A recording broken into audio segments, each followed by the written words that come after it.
Hello there, and welcome back. I am glad you found your way here tonight.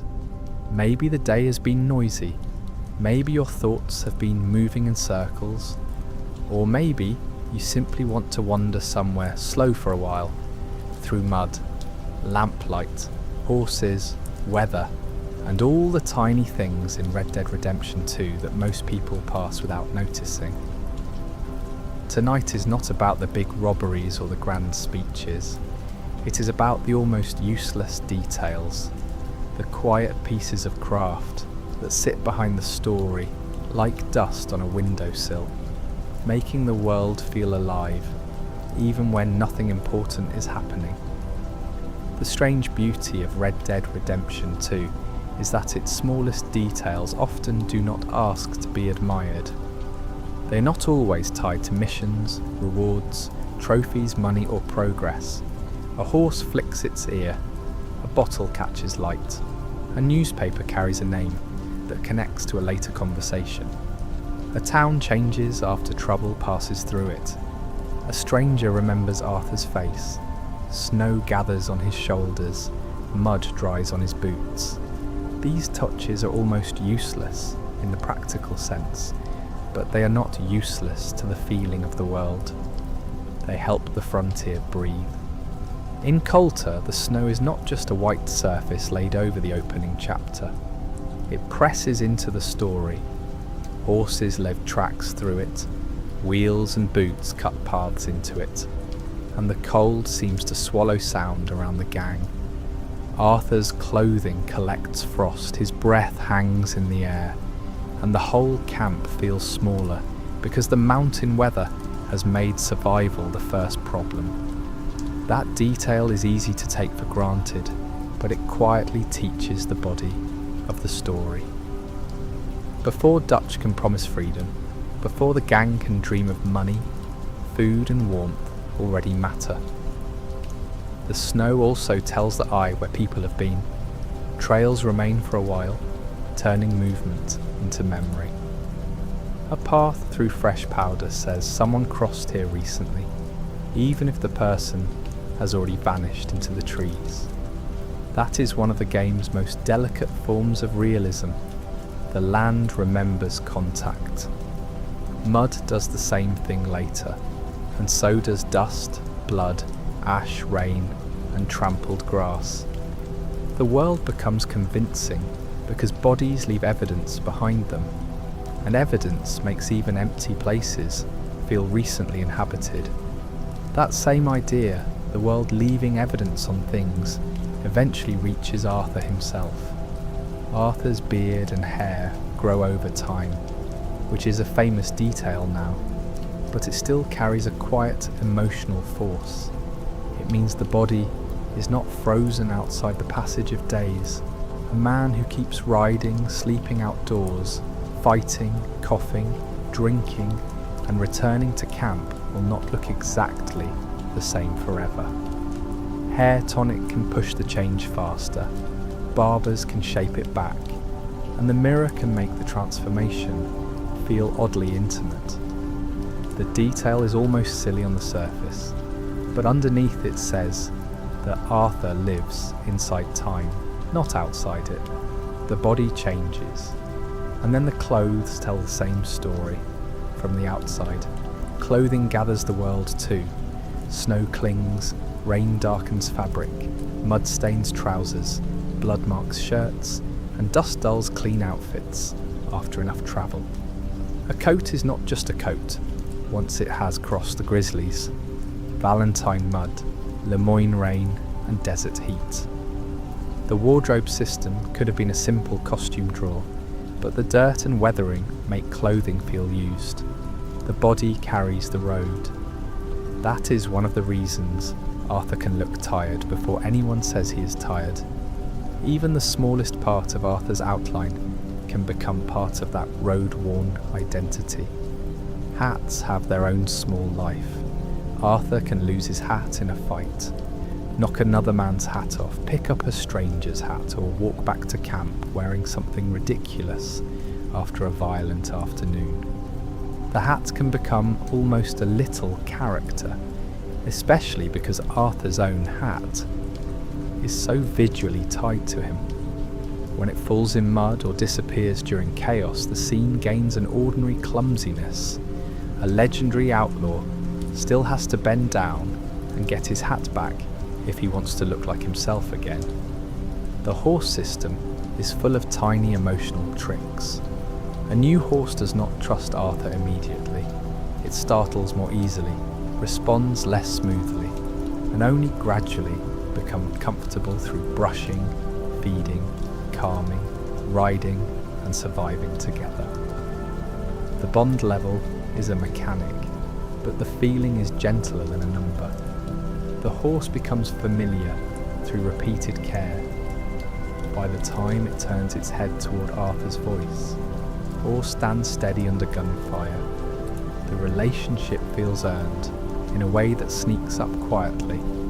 Horses react to predators before Arthur always sees them. A sudden snort, a nervous sidestep, or a rising tension in the animal can reveal danger hidden in grass or trees. That makes the horse feel less like transportation and more like another living mind sharing the road. Cougars, snakes, wolves and bears change the animal's behaviour, and the warning can arrive in the body before it arrives in the eye. The detail creates trust. Sometimes the horse knows the world before the rider does. After all that danger, the quiet care matters more. A horse's coat can shine differently after brushing, and the care animation is slow enough to feel like a pause rather than a button.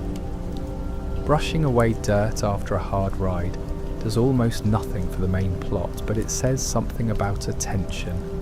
The story is violent, yet it repeatedly makes room for care. Feeding an oatcake, patting a neck, calming a frightened animal, and cleaning a muddy coat are small rituals that soften the roughness around Arthur without pretending the roughness is gone. And when horse and rider move on again, the road keeps speaking through the animal. The sound of a horse changes with the ground. Hooves on packed road, wooden bridges, shallow water, stone, snow, and mud do not all land the same way. The difference is subtle, but it gives travel a physical texture. A bridge sounds hollow beneath the horse, while wet ground gives the rider heavier rhythm. This matters because so much of Red Dead Redemption 2 is travel. If every ride sounded the same, the world would flatten. Instead, the road itself seems to speak in different materials. Water leaves its mark. Ride through a river, and the horse emerges wet, its coat darkened and shining for a while afterward. Arthur's clothes can become soaked too, and the change does not always announce itself dramatically. It simply happens because water was there. In a world this large, the believability often comes from such simple cause and effect. Enter water, become wet. Walk through mud, become muddy. Stand in rain, look rained on. The details are basic, but the patience to include them is what makes the world feel grounded.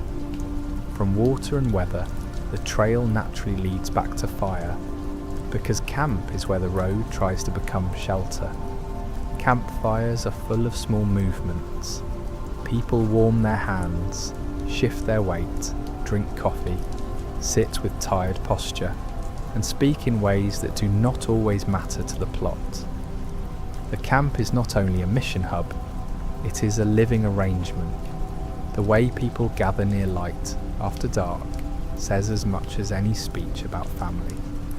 A shared fire creates a circle, and inside that circle the gang can still pretend it has a stable centre. Food gives that shelter its most ordinary shape. Pearson's stew is one of those details that seems ordinary until it becomes part of the rhythm of camp. The pot sits there, people line up, bowls are filled, and the meal becomes a quiet sign that the group is still functioning. It does not matter whether the stew looks especially appetizing. What matters is that someone cooked, someone ate, and the camp remained a camp for another day. In a story about collapse, meals become small proof that the family is not fully broken yet. But the camp is never only warmth, it is also a household with costs. The donation box at camp is another almost useless object with an emotional shadow. Arthur can place money, jewellery or valuables into the ledger, and the camp records the contribution in a practical way. But the box also reveals the strange economy of loyalty. People speak of family and freedom, yet the family still needs funds, food, ammunition, medicine, and upgrades. The ledger turns affection into entries. It is a gentle little contradiction sitting on a table. The ledger makes that contradiction even plainer. The camp ledger itself is wonderfully dry. It lists purchases, upgrades, and contributions with the plainness of bookkeeping, even while the gang surrounds it with outlaw dreams and political language. Dutch speaks of freedom, Hosea speaks of plans, and the ledger quietly asks who paid for medicine. That contrast is one of the small pleasures of the camp. Ideology may glow around the fire, but beans, bullets, and blankets still need accounting. And around all that accounting, the people themselves keep a different kind of record. People in camp remember what has happened recently. A character might mention a fight, a mission, a death, a rescue, or Arthur's behaviour in passing. These remarks can be short enough to miss, but they make the camp feel like a social place rather than a reset screen. The world holds grudges, gratitude, jokes, gossip and worry. When Arthur returns, he is not returning to mannequins. He is returning to people who have been talking while he was gone. The gang's songs are easy to treat as background, but they carry enormous atmosphere. Javier's guitar, campfire singing, drunken voices, half-remembered lyrics, and the uneven warmth of people singing together make the camp feel older than the current crisis. Music becomes a kind of social glue. It does not solve anything, and it cannot stop the Pinkertons or Dutch's decline. But for a few minutes, it lets people exist together without planning the next disaster. When Sean comes back and the camp celebrates, that feeling opens up fully. People dance, drink, shout, laugh, sing, and wander through the firelight. Arthur can join, watch, talk, or simply move through the joy like someone not fully sure how to receive it. The moment works because it stays with one fragile truth. Joy in Red Dead Redemption 2 is usually temporary. The game lets the celebration breathe, and because it breathes, later silence feels heavier. Valentine carries a completely different kind of detail, not the warmth of camp, but the damp, trampled life of a cattle town. It is built from mud as much as wood. The streets look wet and churned by hooves and wheels, and the town seems to smell of animals even through the screen. A cleaner version of Valentine would have been less convincing. Its filth gives it character. People move through it, horses stand in it, wagons drag through it, and saloon floors feel like they have seen 100 men come in with the roads still on their boots. Inside those saloons, the mud turns social. Someone leans too hard into a drink. Someone plays cards. Someone starts an argument because the room has too much heat and not enough sense. Bottles break, chairs move, music cuts through conversation, and the piano can make a violent place feel briefly cheerful. Then after the mud and noise, the game sometimes gives Arthur a mirror. That tiny shift matters because a mirror is not a town detail or a camp detail. It is a moment of self-recognition. In hotel rooms or barbershops, the reflection turns the camera's hero into a man looking back at himself. It adds no mission and no reward, only a pause. Arthur can change his hair, shave, clean up, and stand under lamplight as if the world has stopped long enough for him to notice the person the road is making of him. Baths and hotel rooms belong to the same gentle truth. The outlaw body still needs care. Arthur can pay for a bath, wash off the road, and become briefly clean in a world that keeps making him dirty. The optional assistance during the bath adds a strange social awkwardness, a reminder that the West is not only gun belts and sunsets, but bodies, labour, loneliness, and services paid for in rooms above noisy streets. Hotels deepen that ordinary need. Arthur can rent a room, sleep, change clothes, bathe, and wake at another time of day. The room is not very important, yet its presence matters. A man who rides for hours needs somewhere to sleep, and the story becomes richer because it does not skip that truth. Commerce has its own slower texture. Shops have catalogues full of little drawings and descriptions, and the catalogues feel like objects from the period rather than floating modern menus. Buying ammunition, clothing, food or equipment becomes an interaction with printed pages, prices, shelves, counters, and the quiet patience of retail. Gunsmiths carry that same material feeling, only with more metal in it. A weapon can be cleaned, customised, engraved, darkened, lightened, and fitted with different grips. A revolver with worn metal and a carved handle feels different from a factory-clean weapon, even if much of that difference lives in the imagination. Then the gun gets dirty again. It needs oil and care after enough use, which is exactly why the detail works. Cleaning a gun slows the fantasy of endless action and gives violence maintenance. The weapon that roars in a robbery has to be looked after like any other tool. The reload animations are patient with metal and fingers. Cartridges slide into chambers, levers work, hammers move, shells eject, and every weapon has its own little rhythm. The sound and movement make gunfights feel physical rather than abstract. A revolver is not a pure symbol of power. It is a machine with limited space, moving parts, and a human hand trying to keep up with fear. After a gunfight, smoke can hang in the air. The battlefield does not immediately become clean again. Dust, gun smoke, bodies, dropped hats, broken glass and panicked horses make violence feel like an event that happened in a place, not just a challenge, completed and cleared away. The aftermath is where many of the most useless details live. They do not change the outcome, but they keep the scene from snapping back too quickly. Bullet holes can remain in walls, signs and objects for a while, letting a short burst of violence leave marks behind.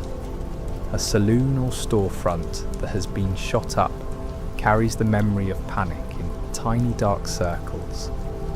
These marks are easy to ignore during the action, but after the shouting stops they become strangely expressive. The world has been hit, and it shows. Glass breaks with a satisfying fragility.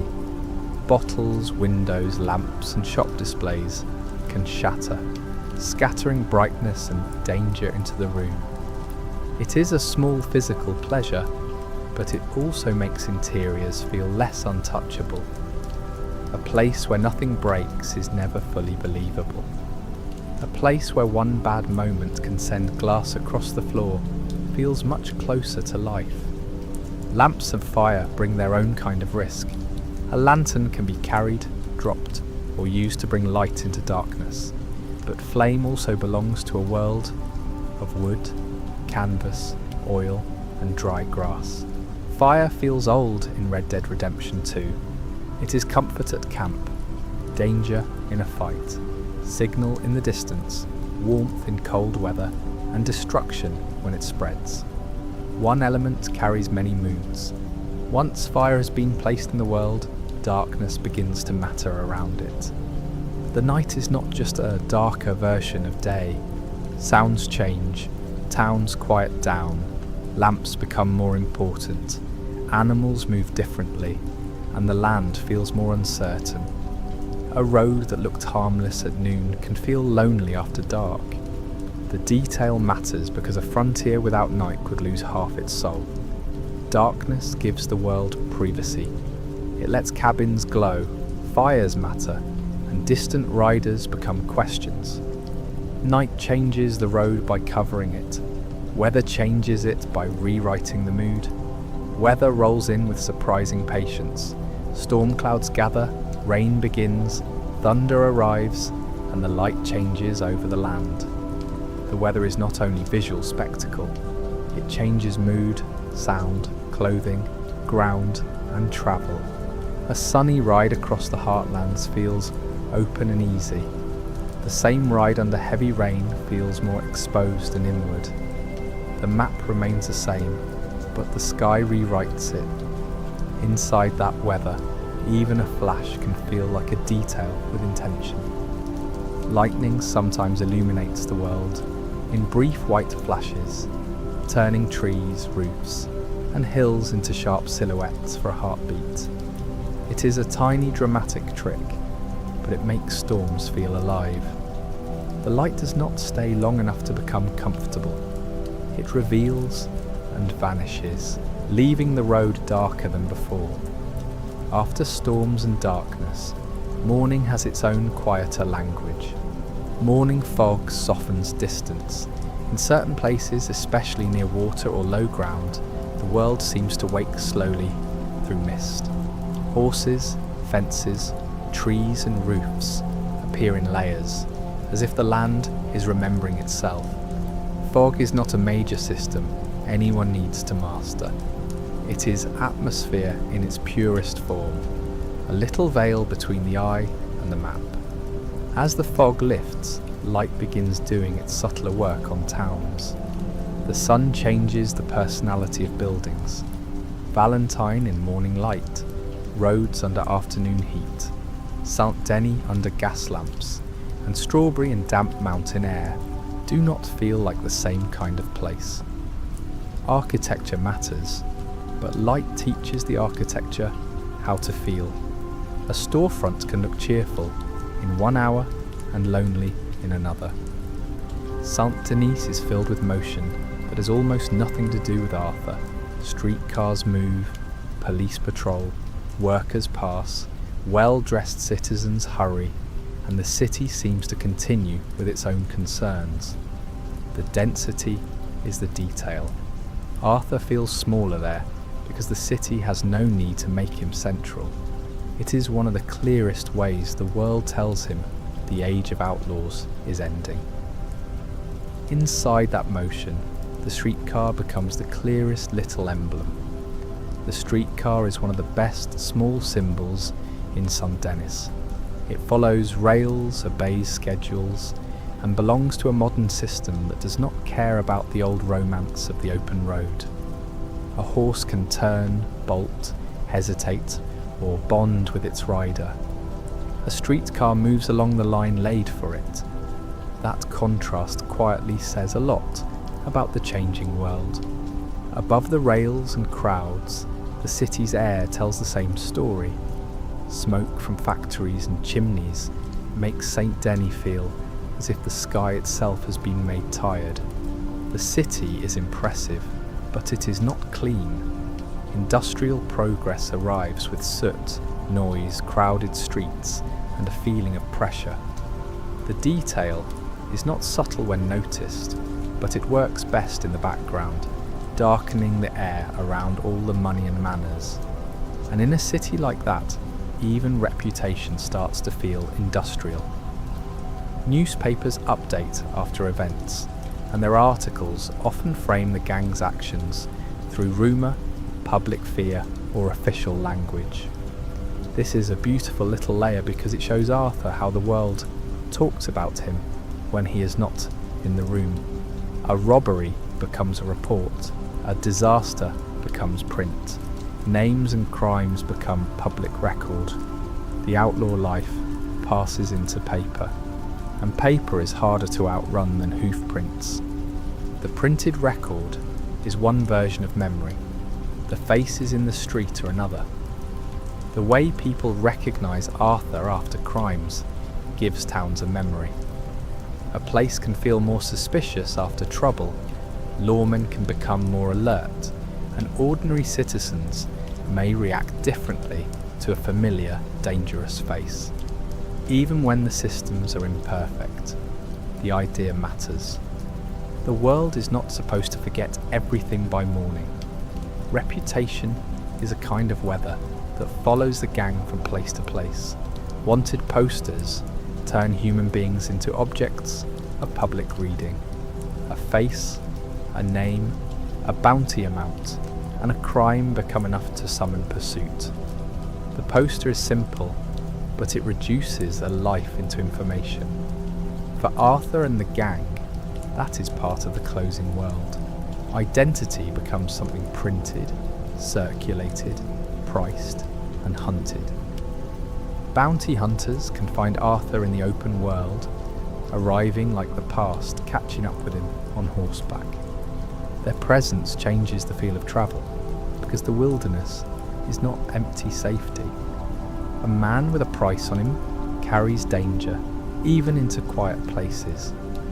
The detail keeps consequence moving. You can ride away from a town, but the town's memory may ride after you. The animals in town soften that hard public world. Dogs bark at strangers, trot near porches, or wander through camp spaces with that casual confidence animals have when they belong somewhere.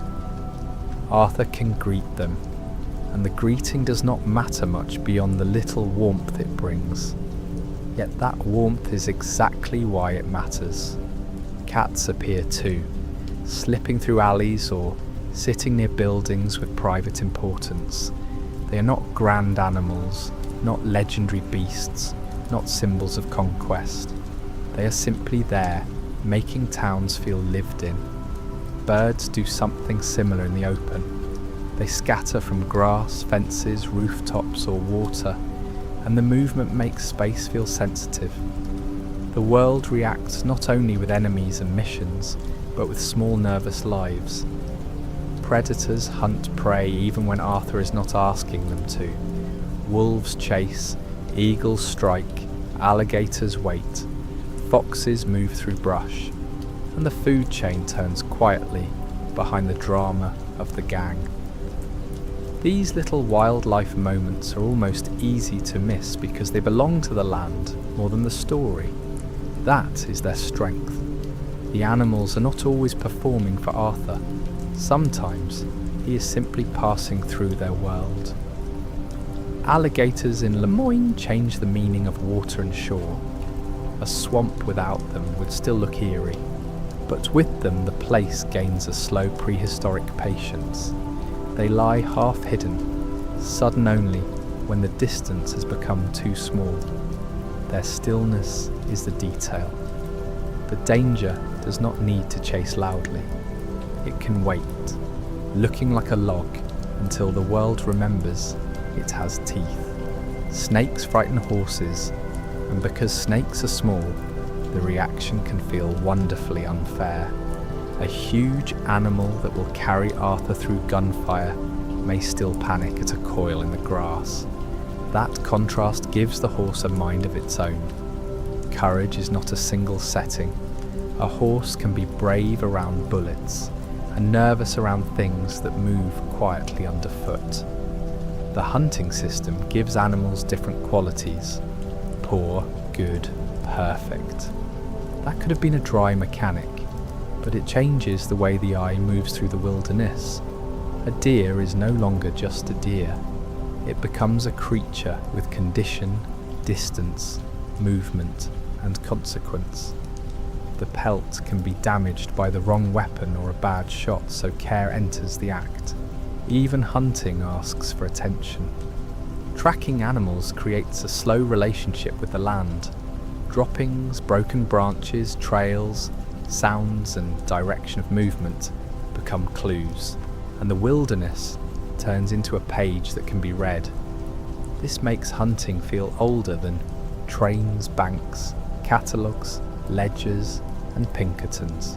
It belongs to a kind of attention humans had long before the modern world began sorting everything into prices and papers. Fishing slows that attention even further. The water moves, the line tightens, the fish struggles, and the whole rhythm becomes calmer than most of Arthur's life. Clear water sometimes reveals fish beneath the surface, turning rivers and lakes into layered spaces rather than flat blue boundaries. The frontier becomes more than pursuit. It becomes waiting, patience and sunlight moving over water. The swamp has a harsher kind of patience. Flies gather around bodies and filth, adding a sound that makes death feel warmer, uglier and more physical. Frogs, insects, distant birds, water, creaking wood and unseen movement make Lemoyne dense even when nothing is attacking. A quiet swamp is never really silent. It breathes around Arthur with 1,000 small throats. That is why night folk encounters feel so disturbing. They do not arrive from nowhere. They step out of a place that was already whispering. A hanging body, a quiet shape, a sudden attack from darkness. All of it works because the swamp has prepared the fear before the people appear. The Aberdeen pig farm works because it hides grotesque danger inside hospitality. A house, a meal, a friendly invitation, and a family performance become more disturbing than a simple ambush. The details in the home, the tone of the conversation, and the slow realization that something is wrong all turn domestic warmth into threat. It is a small side story, yet it feels unforgettable because the setting betrays trust. Strange cabins across the map often tell stories without anyone alive to explain them. A skeleton, a note, a broken wagon, a strange invention, a locked room, or an arrangement of objects can suggest a whole life that ended badly. These environmental stories are almost useless for progress, but they make the map feel haunted by people other than the main characters. Arthur is not the only person with tragedy behind him. The Meteor House is one of those bizarre little discoveries that feels like the world briefly became cosmic.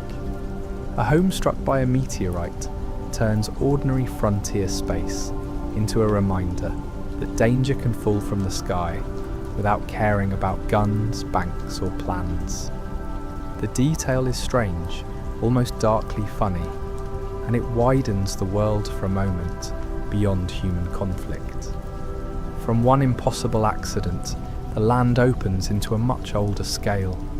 The giant bones and fossil traces scattered through the land make the frontier feel layered in deep time.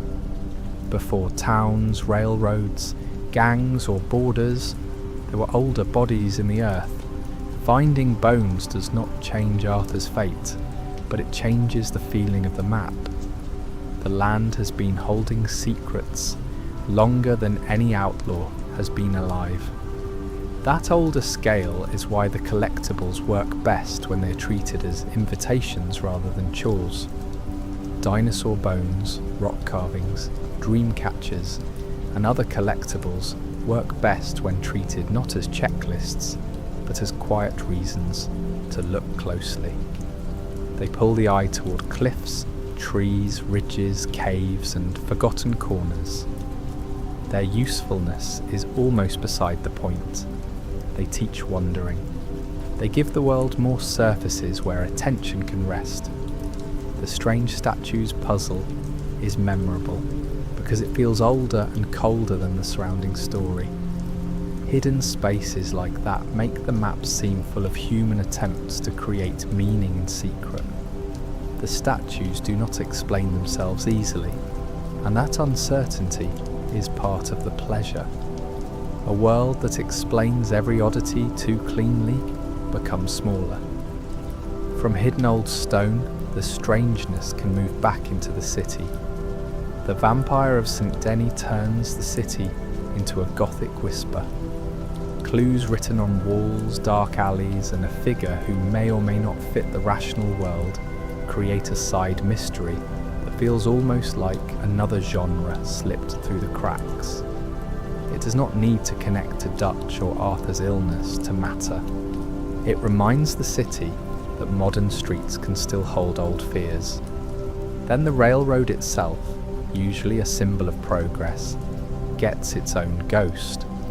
The ghost train is a perfect useless detail because it appears rarely, asks for patience, and vanishes like a dream. A spectral locomotive crossing the night says the railway is not only progress, it is memory, death, and folklore. Trains in Red Dead Redemption 2 usually mean money, industry, law, and movement. The ghost train makes them mournful. The swamp answers with a more human haunting. The ghost of Agnes Dowd in the swamp works through sound and distance. Her cries and appearances do not behave like ordinary side content. They feel like grief repeating itself in a place that cannot release it.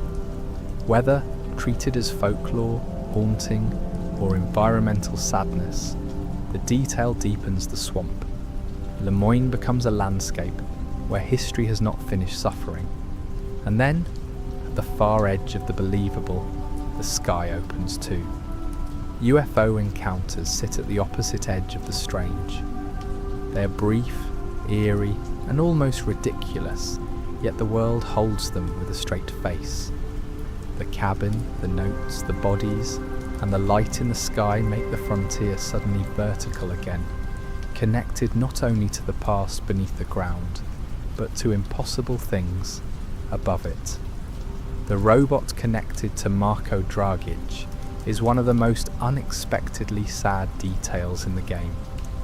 It begins with invention and spectacle, then ends in the mountains with a machine calling out in loneliness.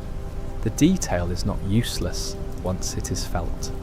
It becomes a tiny tragedy about creation, abandonment, and the strange sorrow of something made in a world not ready to understand it.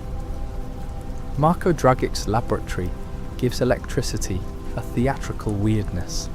Coils, storms, machinery, and scientific ambition turn the frontier into a place where the future is arriving unevenly.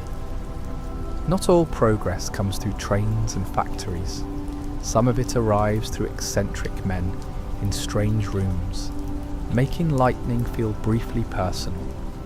The time traveller Francis Sinclair brings another impossible thread into the map. His birthmark, his cabin, his murals, and the way his story folds backwards make him feel like a puzzle left by a different universe.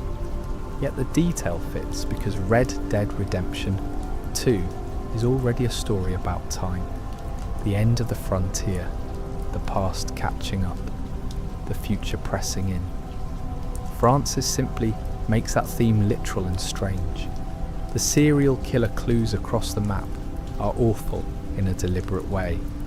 Body parts, messages, and hidden directions pull Arthur into a darkness that has nothing to do with the gang. The detail matters because it prevents the world from being morally centered only on the protagonists. Violence exists elsewhere. Madness exists elsewhere. Arthur's story is one tragedy among many. The killer prostitute in Valentine, if encountered, adds a grim little moral test inside an ordinary town. The situation is messy, desperate, and darkly human. It is easy to miss, but it gives Valentine more private life than a simple Western hub would have. People have secrets behind doors, and not every secret is grand enough for a chapter title. From there, the road takes that private danger and makes it unpredictable. Random roadside encounters often begin with vulnerability. A bitten traveller, a trapped man, a stolen horse, a woman needing a ride, a prisoner asking for help. Some are sincere, some are traps, some are odd little moments of character. The important detail is uncertainty. The road teaches Arthur that need can be real, fake, dangerous, or all three at once. When the need is real, the world sometimes remembers kindness. The man bitten by a snake can later remember Arthur and offer him a reward in town. That memory makes kindness feel like it entered the social world. A small act on the roadside becomes a later greeting near a shop. The connection is not huge, but it makes the map feel less like separate activities and more like a network of consequences. Towns hide their own versions of that uncertainty behind doors. The gunsmith side rooms, in places like Rhodes and St. Denis, reveal hidden stories beneath respectable storefronts. A business can have a public face and a private horror. That is one of the quiet themes running through the world. Civilization often hides its violence indoors. A polished counter does not mean a clean conscience. Rhodes gives the most painful version of that idea. The Rhodes gunsmith's captive boy is disturbing because the horror is intimate and local. It has nothing to do with Dutch's dream, yet it reflects the same larger idea that people can build prisons out of longing, grief and denial. The shop above continues as if normal. The secret below tells the truth. St. Denis turns the same hidden room logic toward organised crime. The St. Denis gunsmith robbery has a different flavour, connecting the city's polished exterior to organised crime behind a hidden door. A staircase, a locked room, a poker game, and a threat turn commerce into a mask. St. Denis is full of masks. It is a city of manners, money, smoke, and rooms people are not supposed to see. The mayor's parties and high society missions show another kind of detail. Clothing, posture, conversation, and manners used as armour. Arthur looks out of place because he is out of place, but the rich people around him are performing too. The useless detail is how much of civilization appears as costume. The outlaw wears a gun openly. The city hides its weapons in etiquette. In Rhodes, the bright red dirt and old family mansions give the town a different emotional temperature from Valentine.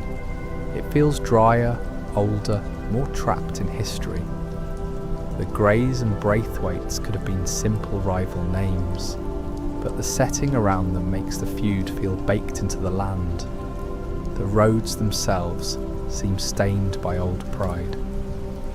Braithwaite Manor changes after the fire, and the burned remains carry the memory of the gang's march. A grand house becomes a ruin, and the ruin remains as proof that the night happened. This is one of the most satisfying kinds of environmental consequence. A dramatic event does not vanish completely after the mission ends. The map keeps the scar, Catherine Braithwaite's later fate, hidden away and easy to miss, adds a cruel little epilogue to that family's fall. The story does not pause to make it central, but the detail is there for anyone who wanders back. Red Dead Redemption 2 often hides endings in places where only curiosity will find them. The Grey and Braithwaite gold rumours also show how greed can outlive sense. People chase treasure, inherit stories, and cling to family legends even when those legends rot their lives. Whether the gold matters materially is less important than the way belief in it poisons people. A useless detail becomes a small study in obsession. In St. Denis, the children who rob Arthur create a different kind of discomfort. The city is not only rich men and police, it is also poverty, street survival, and young people already learning how to move through systems that do not protect them. A chase across alleys becomes a glimpse of childhood, shaped by the city's underside. The market spaces in Saint-Denis are dense with voices, goods, animals, and movement. Even when nothing important happens there, they make the city feel fed by trade. Fruit, fish, meat, cloth, and chatter all gather in one place. Civilization becomes not an idea but a smell of food, labour, and crowded passage. Butchers do their work in public, and animal carcasses hanging nearby make food feel connected to death. Modern stories often hide that connection. Red Dead Redemption 2 leaves it visible. Meat is not just an icon in an inventory. It comes from bodies, knives, hooks, and blood. The detail is ordinary and grim at once. Trains are full of tiny period textures. Conductors, passengers, luggage, polished wood, lamps, schedules, and the feeling of movement across land that used to demand much slower travel. Robbing a train is exciting, but simply riding one can be atmospheric. The railway is progress. You can sit inside, watching the old world slide past the window.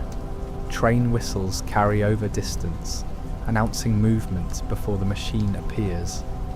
The sound makes the map feel connected. Somewhere beyond the hill or trees, a schedule is crossing the country. That distant whistle is almost useless, but it gives the world scale. Arthur is not the only thing moving. Stations are transitional spaces, neither fully town nor wilderness.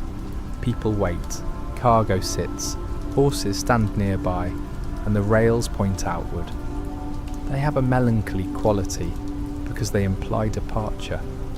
In a story obsessed with running and leaving, a train station is never just a practical location. It is a promise that someone can go or fail to. The telegraph wires strung across the land are another quiet sign of the changing world. Messages travel faster than riders. Information begins to outrun bodies. For outlaws, this is dangerous. A man can flee on horseback, but news of him can move through wire. The detail makes modernity feel almost invisible, humming above the road. Fences and farms change the meaning of open land. A fence is simple, but it says the world is being divided, owned, measured, and defended. The old dream of endless space becomes less believable every time a post enters the ground. Riding along a fence line can feel strangely sad because the boundary is quiet but absolute. Cattle and sheep give ranch country a slower rhythm. Herds move with stubborn patience. Animals cluster around water or grass, and ranch work feels repetitive rather than glamorous. The detail matters because Western life was not all duels and robberies. Much of it was labour, weather, animals, debt, and routine. The game remembers that in small ways. The sheep mission with John has an almost comic ordinariness before violence intrudes. Herding sheep into Valentine is not a heroic fantasy. It is awkward work. Then Cornwall arrives and the ordinary world snaps back into danger. The detail works because the quiet task makes the interruption sharper. That awkward work also foreshadows John's later struggle with ordinary life. John's awkwardness around ranching later has roots in these smaller details.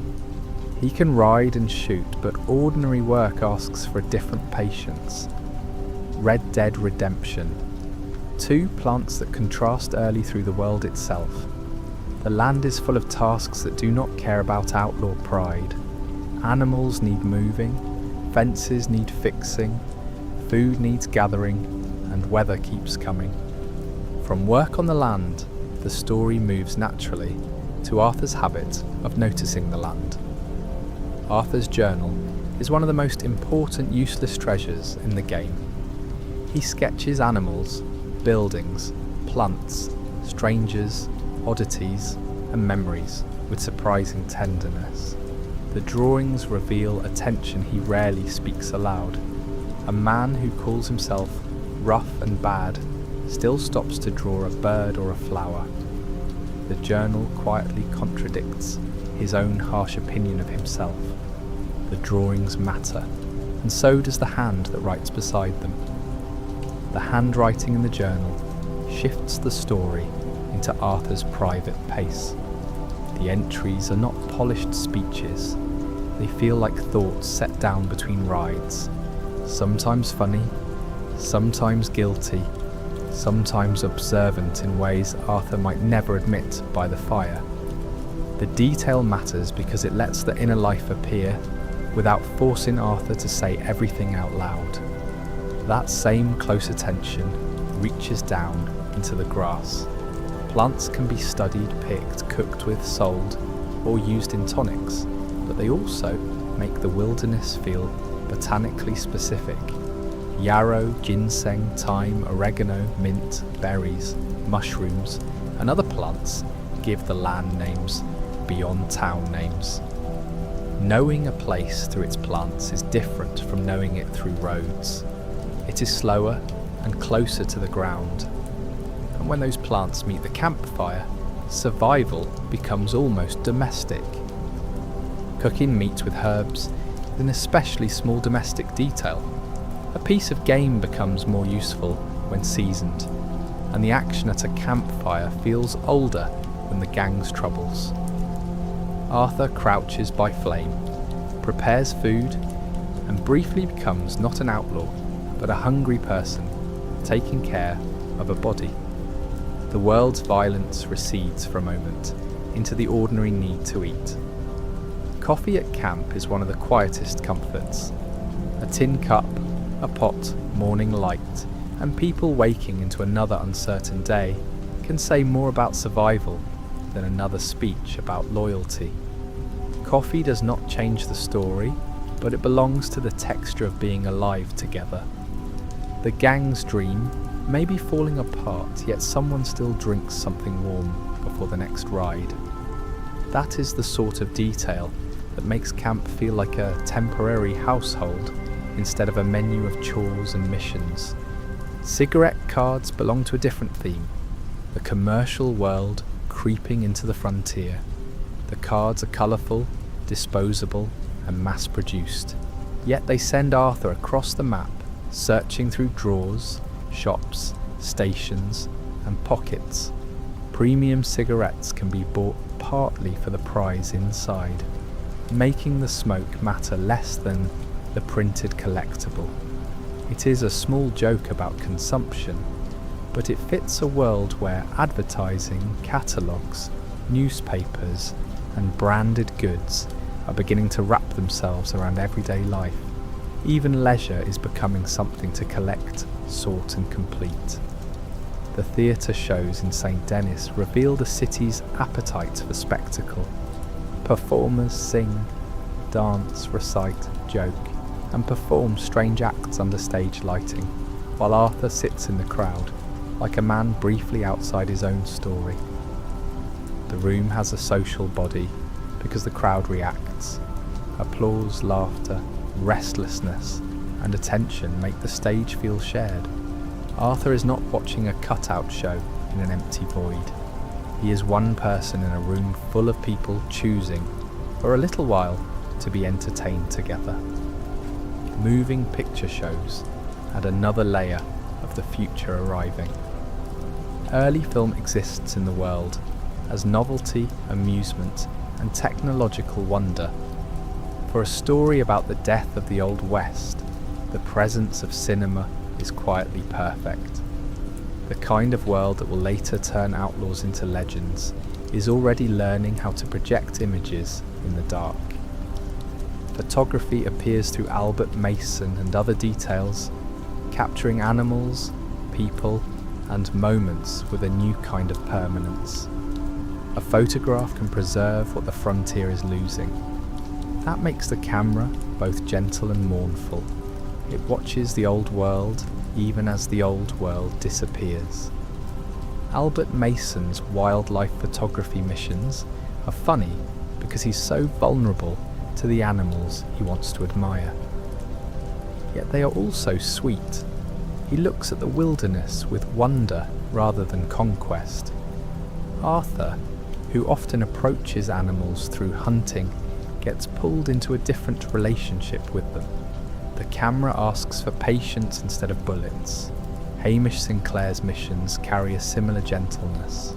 An old veteran, a stubborn horse, fishing, hunting, stories and companionship create a pocket of warmth away from the gang. The details around Hamish matter because they show Arthur relating to someone without debt, schemes, or Dutch between them. It is friendship with open air around it.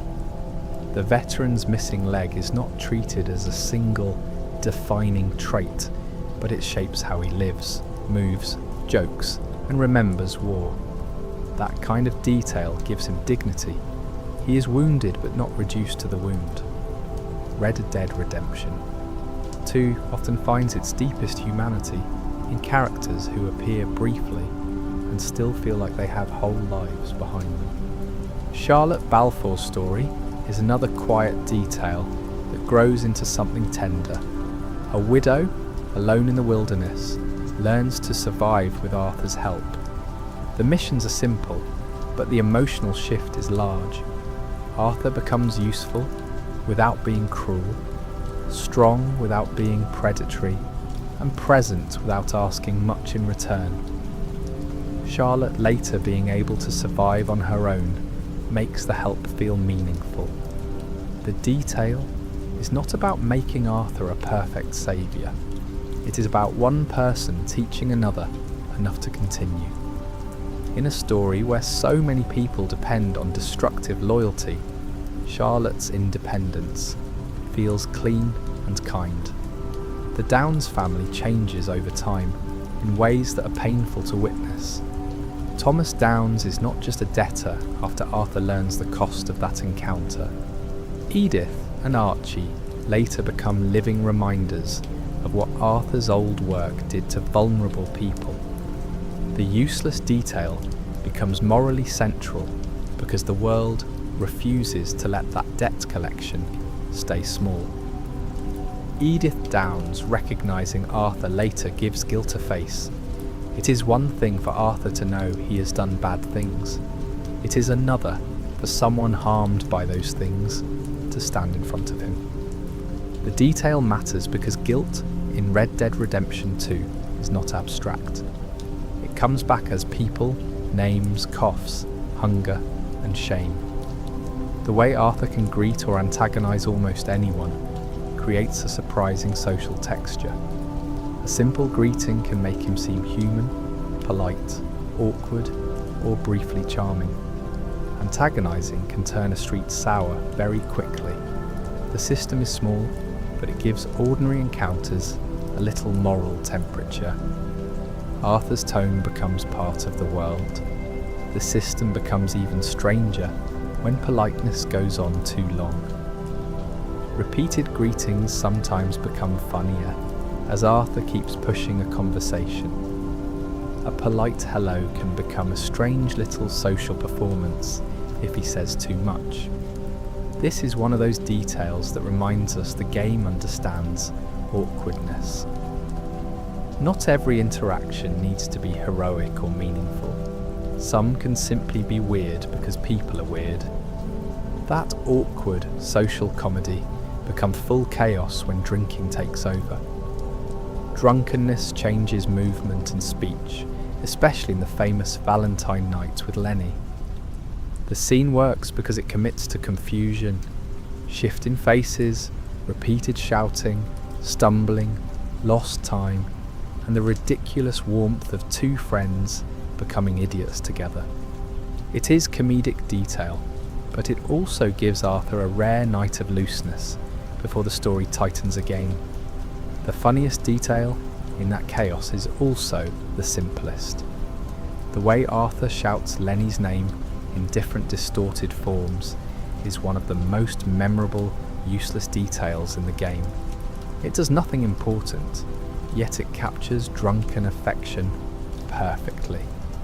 The mission becomes less about plot and more about the texture of a night that will be remembered badly and fondly at the same time. Back at camp, the body remains socially visible in quieter ways. In camp, people sometimes comment on Arthur being underdressed or overdressed for the weather. This is a tiny detail, but it makes clothing feel socially visible. The world notices when Arthur is not dressed sensibly. That notice turns temperature from a hidden meter into something people can talk about, like ordinary humans complaining around camp. Those comments work because temperature is already part of the map. Temperature affects more than scenery. Cold regions encourage warmer clothing, hot regions make heavy outfits feel wrong, and the body seems to belong to climate. The detail is not always perfectly strict, but it gives the map a physical spread. The grizzlies and Lemoyne are not just different colours, they ask different things from a body. The map itself is drawn in a way that feels like an object Arthur could understand. Roads, rivers, names, terrain marks, and discovered areas gradually build a personal geography. A modern map would feel wrong. This one feels like knowledge being assembled by travel. The world becomes known through movement, rather than instantly owned.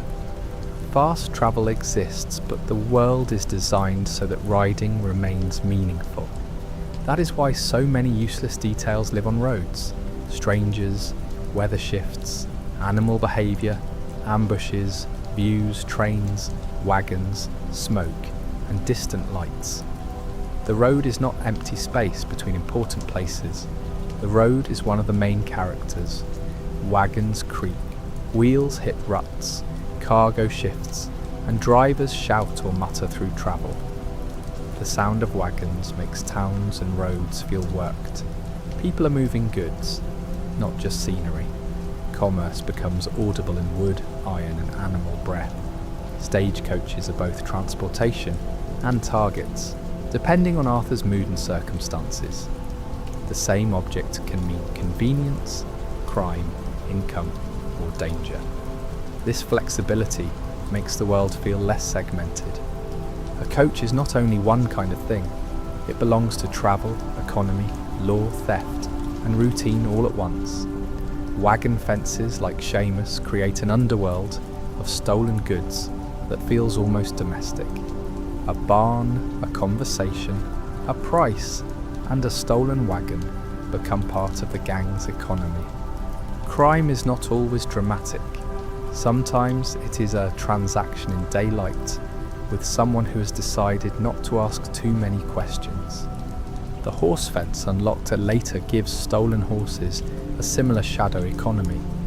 It turns beautiful animals into money while still allowing the bond system to make them feel personal. That tension is uncomfortable in an interesting way. A horse can be companion, tool, prize, property, and betrayal, depending on what Arthur does with it. Animal pelts strapped to the back of a horse make hunting visible during travel. The horse carries the evidence, and the ride back becomes part of the act. A perfect pelt feels more precious because it can still be lost, damaged, or abandoned. The world makes success slightly fragile, which makes attention matter more. Legendary animals are marked by clues, territory, and a feeling of ritual. They're not simply larger versions of ordinary animals. The hunt slows down and becomes almost ceremonial. Tracks, dung, fur, broken brush, and the final confrontation create a small story inside the wilderness. The trapper's clothing made from legendary pelts turns hunting into myth-making. Arthur can wear the world he has survived. These outfits can look strange, impressive, or excessive, but they belong to the frontier fantasy of turning danger into identity. A coat can become a trophy. The fence shops sell odd objects, craft trinkets, and sit at the edge of ordinary commerce. They feel like places where stolen jewellery, strange materials, and whispered deals gather. The details around them give the criminal world texture beyond gunfights. There is always someone willing to buy what should not be openly sold. Lockboxes and drawers often contain tiny collections of personal property. Jewellery, food, tonics, letters, money, photographs, cards, or objects with no grand meaning. Searching them can feel intrusive because the items imply private lives. Looting is not only reward, it is touching the remains of someone else's ordinary day. Letters are among the richest small details because they bring absent voices into the world. A letter can reveal love, debt, fear, hope, delusion, or the last trace of someone who never appears alive. Reading letters slows the game into intimacy. Paper becomes a room where the dead or distant can speak quietly. Photographs inside homes and belongings create a similar feeling. A face in a frame says someone mattered here. The image may never become a quest, but it changes the mood of the room. A robbed house with photographs feels less like a container of loot and more like a life interrupted. Some homes contain meals left unfinished, beds recently used, tools set aside, or chairs positioned as if someone just stood up. These arrangements are almost invisible unless the eye slows down. They create the feeling that people occupy space before and after Arthur arrives. Cabins in the wilderness often use clutter as storytelling. A prospector's shack, a hunter's shelter, a hermit's home, or a ruined family cabin can be read through objects. The world often trusts the eye more than exposition. A broken chair and a bloodstain may say enough. Caves change sound and movement. Hooves, footsteps, gunshots, and voices behave differently underground. The darkness pushes attention inward, and the world feels older. A cave is not simply a hidden room. It is the map folding into itself. Mines carry another kind of darkness, one tied to labour and danger rather than wilderness. Tracks, beams, lanterns, carts, and narrow tunnels suggest a human desire to pull value from the earth, even when the earth becomes unstable. The detail fits the wider story of extraction. Banks extract debt, Cornwall extracts oil and labour, and mines extract what lies below. Oil fields near Cornwall's world feel ugly in a specific modern way. The machinery, mud, smoke, and industrial order make the land look used. This is not the romantic frontier of postcards. It is the frontier being converted into fuel, profit, and power. The details around the oil fields quietly explain why Dutch's old dream cannot survive untouched. Cornwall's trains, guards, offices, and industrial reach make him feel present, even when he is not on screen. A powerful man does not need to stand everywhere because his systems stand for him. That is a detail of power the game understands well. The new world is not ruled only by men with guns, but by networks. The Pinkertons have a different atmosphere from ordinary lawmen. They feel patient, organised, and institutional. Their suits, files, pursuit, and confidence mark them as part of a future where individual outlaws are being outmatched by coordinated systems. A sheriff may chase a criminal. The Pinkertons study a pattern. Law offices, jails, and gallows sit inside towns, like reminders that civilization has its own rituals of violence. The gallows in particular make punishment public. A hanging is law turned into spectacle. The detail is grim because it shows that the respectable world also gathers crowds around death. Public executions and prisoner transports make the road feel morally complicated. A captured criminal may be dangerous, innocent, guilty, doomed or simply desperate. Arthur can intervene or pass by. The detail gives the world little moving courts, little fragments of law and judgment crossing the countryside. Prisoners sometimes ask Arthur to shoot their chains. The request is small, but revealing. Freedom can be reduced to a single piece of metal, breaking under a bullet. Whether helping is wise is another question. The world rarely makes mercy completely clean. The chain gang imagery around certain roads and prisons gives the landscape a hidden cruelty. Labour, punishment, race, poverty and law sit behind the beauty of the scenery. Red Dead Redemption 2 often lets beauty and brutality share the same frame, which is one reason the world feels so heavy. Native characters and the Wapiti storyline carry details that make the game's world larger than the gang's collapse. Clothing, camps, dialogue, government pressure, military presence, and land theft all point toward histories older and crueler than Dutch's troubles. The details are not decorative. They remind the story that the frontier was never empty. Rainsfall's quietness is a detail in itself. He often speaks with restraint, grief and patience, rather than theatrical anger. Around a game full of loud men, his softness can feel almost radical. The detail matters because it gives dignity to sorrow without turning it into spectacle. Eagle Flies carries a different energy. Youth, anger, pride, and the need to act before everything is taken. His posture against the army feels understandable and tragic.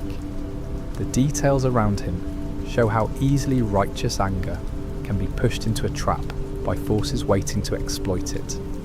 The army uniforms, forts, patrols, and paperwork create another face of modern power. Soldiers are not always presented as individual villains, but the institution around them is cold and heavy. The details make government pressure feel physical. Boots, rifles, tents, orders, and flags.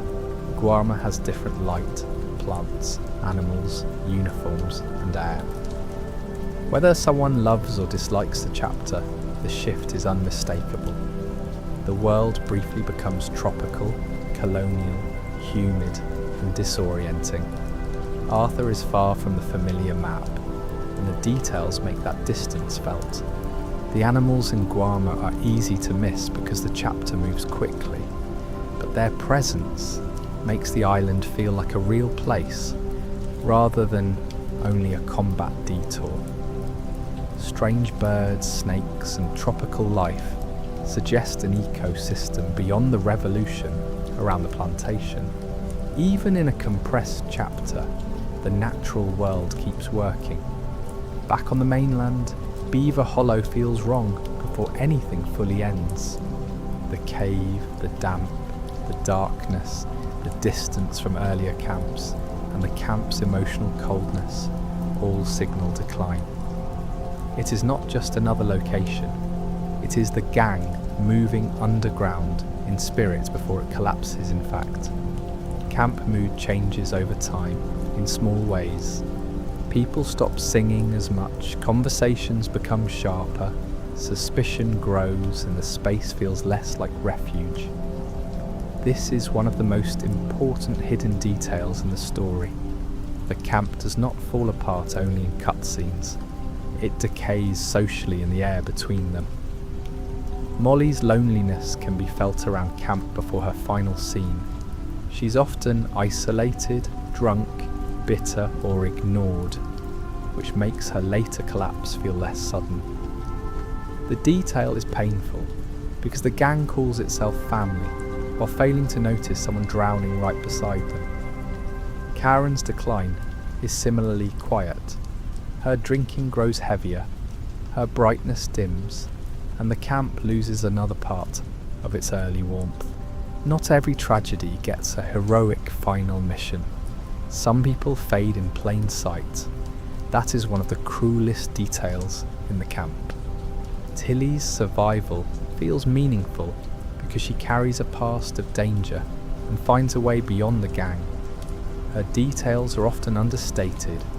The way she talks, watches, worries, and later builds a different life. In a story full of death, survival itself becomes a kind of hidden treasure.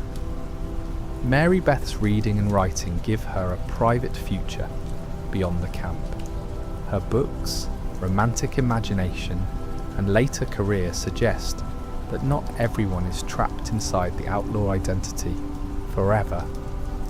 The detail matters because it keeps the gang from feeling like one uniform mass. Each person has a possible life the collapse may or may not destroy. Pearson's later shopkeeping is a quiet little epilogue to camp life. The cook becomes a respectable shop owner, carrying traces of the old world into a calmer one. It is almost funny and almost sad. A man who fed outlaws ends up behind a counter, and somehow that feels right. Reverend Swanson's transformation is easy to miss if attention stays only on the loudest characters. He begins as a ruined, addicted, comic sad figure, and can end with surprising clarity, depending on Arthur's path. His goodbye can be one of the gentlest moments in the story. The detail says redemption does not belong only to gunslingers. Strauss being thrown out of camp is a small moment with large moral weight. Arthur does not undo all the harm caused by debt collecting, but he finally refuses to keep serving that kind of cruelty. The detail matters because it shows a change in what Arthur can tolerate from himself. The debt missions are full of uncomfortable small details: poor houses, sick bodies, anxious families, people trying to preserve dignity while being squeezed. These missions are not fun in the ordinary sense. They are meant to make money feel dirty. The useless objects in those homes often speak louder than the debt itself. Money in the game has a strange emotional curve. Early on, the gang is desperate for it. Later, Arthur may personally have plenty, while Dutch still insists they need more.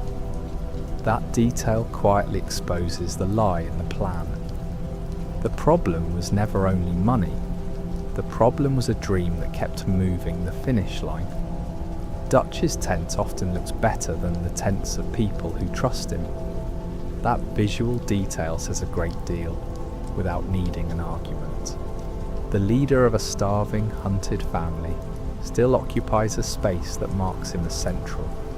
His ideals may be communal, but his image remains elevated.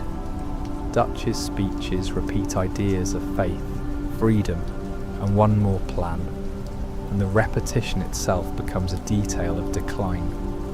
What begins as inspiration starts sounding like a loop.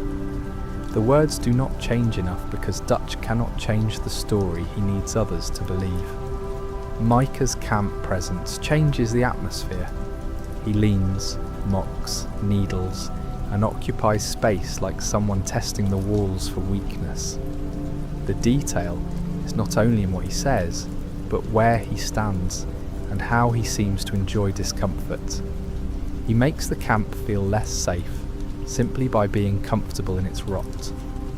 Micah's white hat and distinct silhouette make him visually separable even in crowded scenes. Red Dead Redemption 2 often uses clothing and posture to tell the eye what kind of energy a person brings into a room. Micah looks like a man who wants to be seen, feared, and remembered. Arthur's cough begins as a small sound before it becomes a diagnosis. That is one of the most devastating details in the game. The body starts telling the truth before the story says it plainly. A cough in a quiet moment can feel more frightening than a gunshot because it belongs to something Arthur cannot outdraw. His face changes as the illness progresses. The eyes, skin, posture, weight, and movement all seem to carry exhaustion. The transformation is not instant, which makes it harder to watch. Arthur does not become sick in one dramatic scene. He is gradually taken over by the consequence already inside him. Food affects Arthur differently once he is ill, and the old systems of health and stamina begin to feel haunted by his condition. Eating, resting, and caring for the body can only do so much. The detail turns ordinary maintenance into quiet helplessness. A man can feed himself and still be dying. The doctor's office in Saint-Denis is small compared with the size of the revelation. The city is loud outside, modern life continues, and inside, a room Arthur hears that his body has become an ending. The detail is powerful because the world does not stop. Personal catastrophe rarely stops the street outside. The sound design around illness matters too. Coughing, breath strain, and quiet weakness enter moments where Arthur once seemed physically unstoppable. The world has not become less dangerous. Arthur has become less able to pretend he is separate from danger. The body becomes part of the soundtrack. High honour and low honour change more than an ending. They alter small lines, reactions, dreams, and the emotional weather around Arthur's final chapter. The system is imperfect, but its quiet purpose is clear. The world reflects the direction of a dying man's choices. Arthur's animal dreams, whether deer or wolf, are some of the most poetic small details in the story. They give morality a shape without explaining it too much. The animal appears in light, fog, darkness, or distance, and the image feels like Arthur's soul trying to speak in a language older than words. The nun at the train station, if Arthur meets her, creates one of the softest moments in the entire game. The details are simple: a bench, a confession, a frightened man, and someone willing to hear him without pretending he is innocent. The scene works because it gives Arthur mercy without making mercy easy. Arthur saying he is afraid lands so hard because the game has spent dozens of hours showing what he can endure. The detail is not grand in presentation, it is a quiet sentence on a bench, yet it reveals more bravery than many gunfights, because the truth finally comes without armour. The final ride is filled with small accumulated memories: the music, the road, the faces in Arthur's mind, the changing light, and the knowledge that he is not riding toward escape create a slow emotional procession. It works because the details have been gathered for hours. The ride carries everyone the story has already made matter. Arthur giving John his hat is a small physical transfer with enormous meaning. A hat that has been knocked off, muddied, worn, and recovered across the whole story becomes an inheritance. It is not just clothing, it is identity, memory, and permission to continue. The satchel passing forward also matters. Arthur's belongings, collected through a life of violence and care, move into John's future. Objects survive the man. In Red Dead Redemption 2, that can feel both comforting and unbearably sad. The mountain ending uses weather and light as emotional language. Depending on the path, the scene can feel cold, brutal, redemptive, or bleak, but it always feels exposed. Arthur ends far from the warm, campfire dream where the gang once pretended it could remain a family. The world is open around him, and there is nowhere left to hide. After Arthur's death, the epilogue changes the pace of details. Fences, lumber, loans, tools, ranch chores, domestic arguments, and awkward hope replace much of the earlier outlaw rhythm. That shift is deliberate. John's future is built out of things Arthur rarely got to keep: home, work, family, and ordinary time. Building Beecher's hope to turns construction into emotional storytelling. Hammering boards, raising walls, and turning empty land into a home should be boring, yet it carries enormous tenderness because of what came before. The detail says redemption may look like carpentry after enough blood has been spilled. Uncle's laziness, Charles's steadiness, and John's awkward determination make the house building feel human rather than purely triumphant. The home is not raised by perfect heroes. It is raised by damaged people doing something useful together. That is why the scene stays warm. Abigail's return to Beecher's hope works because the house is not only a structure, but an answer. John cannot undo the past, but he can point to something he built and say, in effect, I stayed long enough to make this. The detail is quiet, but for John, it is enormous. Jack's books remain one of the most important little details around the Marston family. Jack reads because his imagination is reaching for worlds beyond guns and gangs. A book in Jack's hands is not just a prop. It is a possible escape route, fragile and unfinished. The way John tries to speak with Jack can be awkward, but the awkwardness is the point. He is not naturally gentle with words, yet he tries. The detail gives fatherhood a clumsy honesty. Love does not always arrive fluently. Sometimes it has to learn its own voice. Blackwater in the epilogue carries a strange weight because it was once the unseen disaster at the beginning.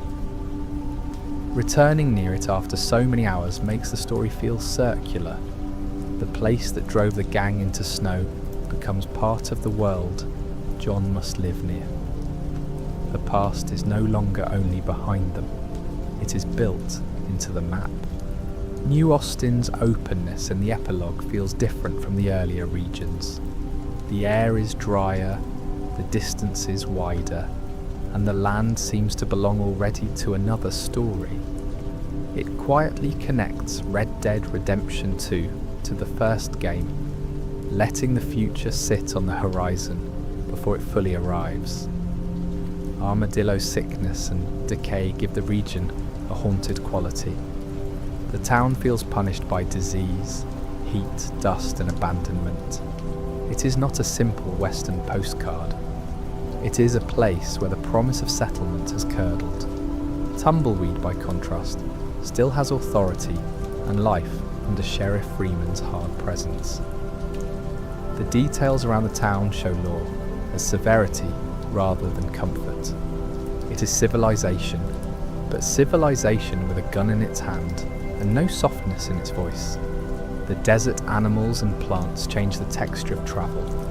Cacti, dust, snakes, lizards, vultures, and dry brush create a world far from the wet swamps or green heartlands. The map's variety is not only visual, it changes what kind of loneliness the road carries. The sound of wind in dry places can feel almost cleaner than the crowded noise of towns. It strips the world down to movement, breath, and distance. That detail makes New Austin feel like an ending and a beginning at once, a place where stories can fade into heat, graves can be visited, and the act of finding them turns memory into travel. A grave is a final marker, but reaching it requires movement through the world the dead person left behind. Visiting graves after the story makes the map feel like a cemetery of relationships. Arthur's grave changes with honour, which is a quiet moral signature left on the land. The grave does not resurrect him or fix what happened, but it frames the memory differently.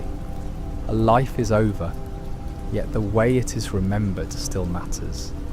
The inscription, the flowers, the view, and the animal nearby make Arthur's resting place feel less like a collectible and more like a final breath.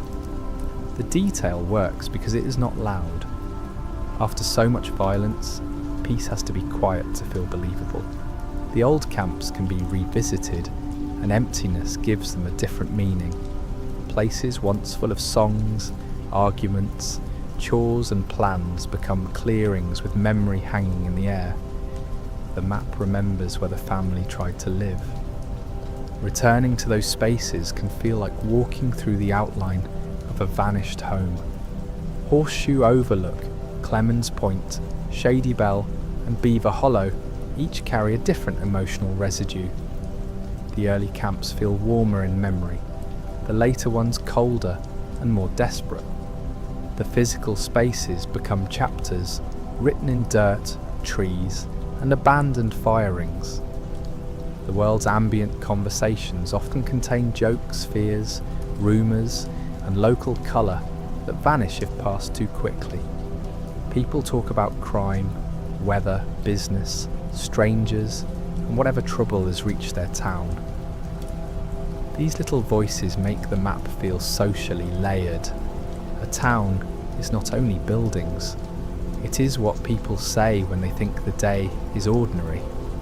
Accents and speech patterns vary across regions and classes, giving the world a human geography. Saint Denis does not sound exactly like Valentine, and a rich man does not speak like a ranch hand. The detail helps the ear map social distance. Body language does similar work. A drunk leans differently from a banker. A guard stands differently from a farmer. And a frightened stranger moves differently from a confident bounty hunter. These differences are small, but together they keep people from feeling stamped from one mould. The shopkeepers themselves can become familiar. Their greetings, irritation, fear, or recognition make repeated visits feel less anonymous. A store is not just a menu with walls around it. It belongs to someone who has a voice and a memory, however limited. If Arthur causes trouble in a shop, returning later can feel different. The world does not always forget instantly, and even when the memory is brief, it adds social friction. A man who breaks windows and threatens people should not be welcomed like nothing happened. The honour system sometimes changes how strangers respond. A more honourable Arthur may feel slightly more welcomed, while a crueler one carries tension. The changes can be subtle, but they help morality leak into the ordinary world rather than staying locked inside a menu.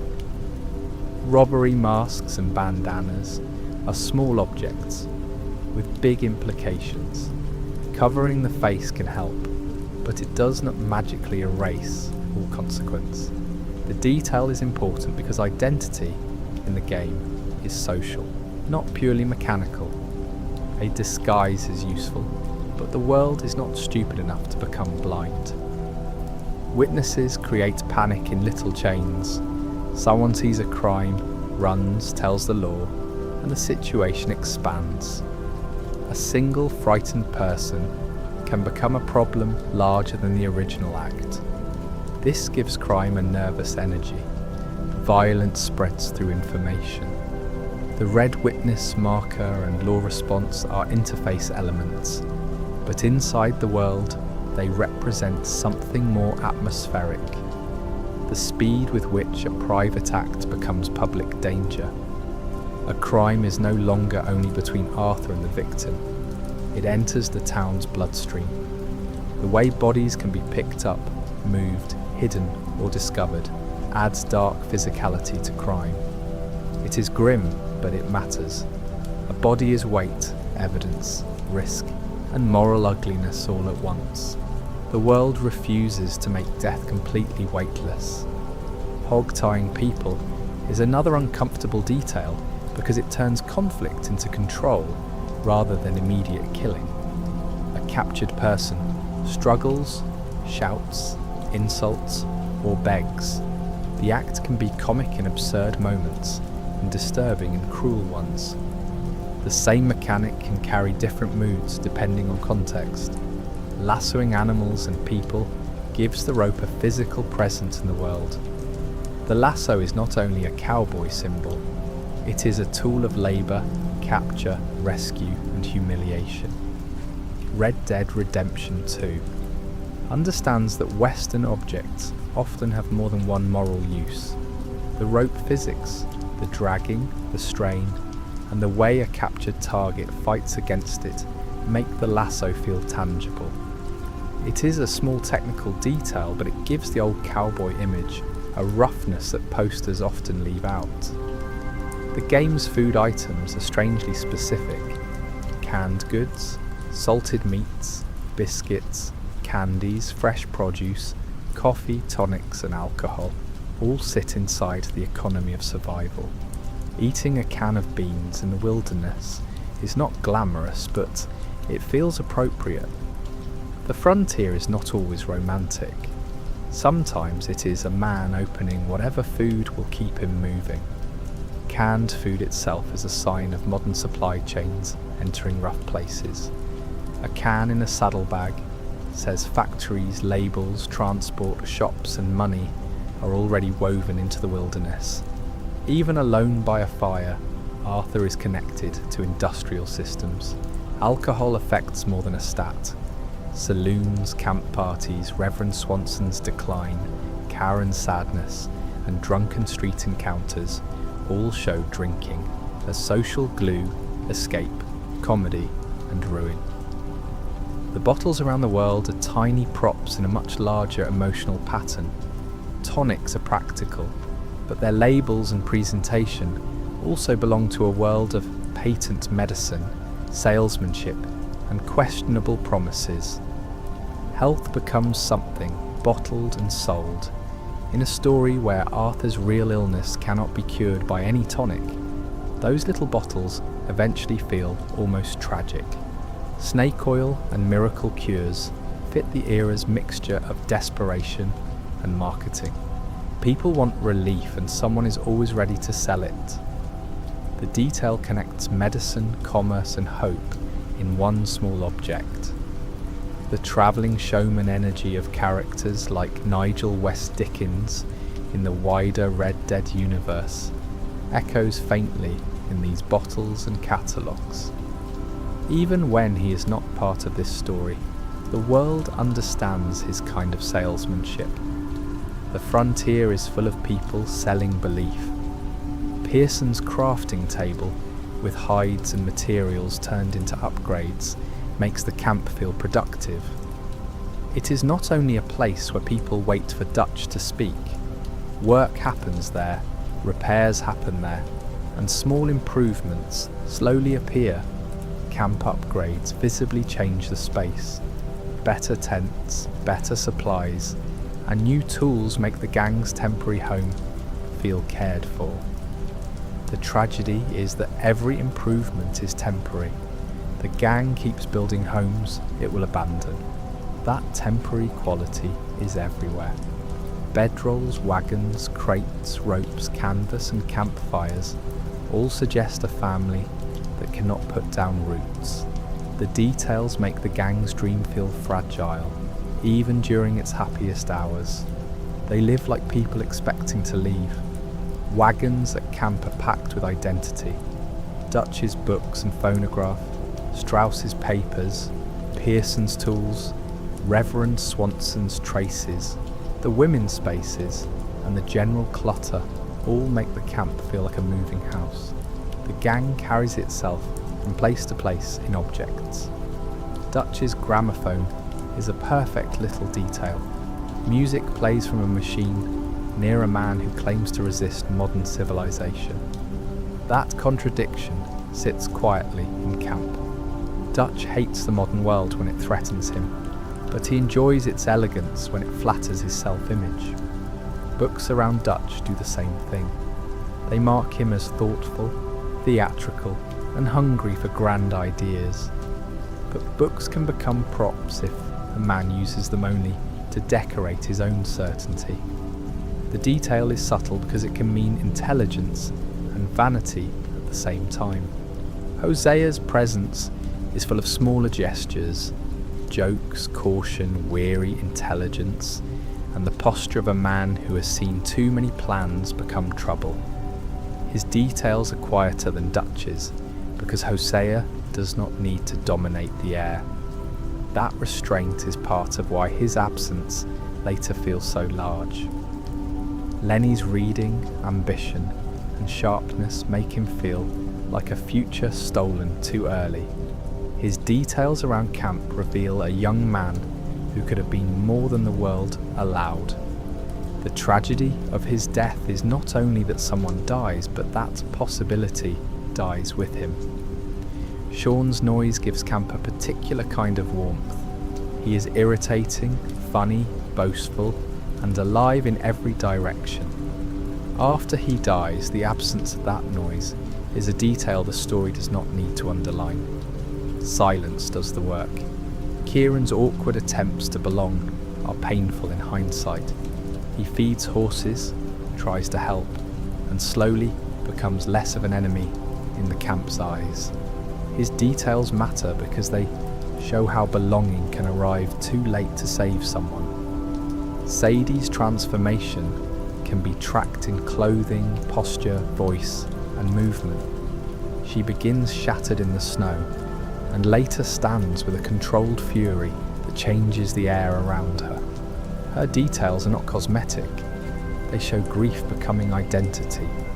Charles often moves with a calm steadiness that separates him from the chaos around him. His details are in restraint, fewer wasted words, more practical care, a moral sense that does not need performance. In a gang full of speeches and excuses, Charles feels grounded because he does not over-explain himself. Javier's music and early warmth make his later loyalty to Dutch more painful. He is not introduced as a simple villain. He sings, laughs, rides, and belongs. The detail matters because betrayal or division hurts more when affection was once real. Bill's insecurity appears in small ways before it becomes uglier.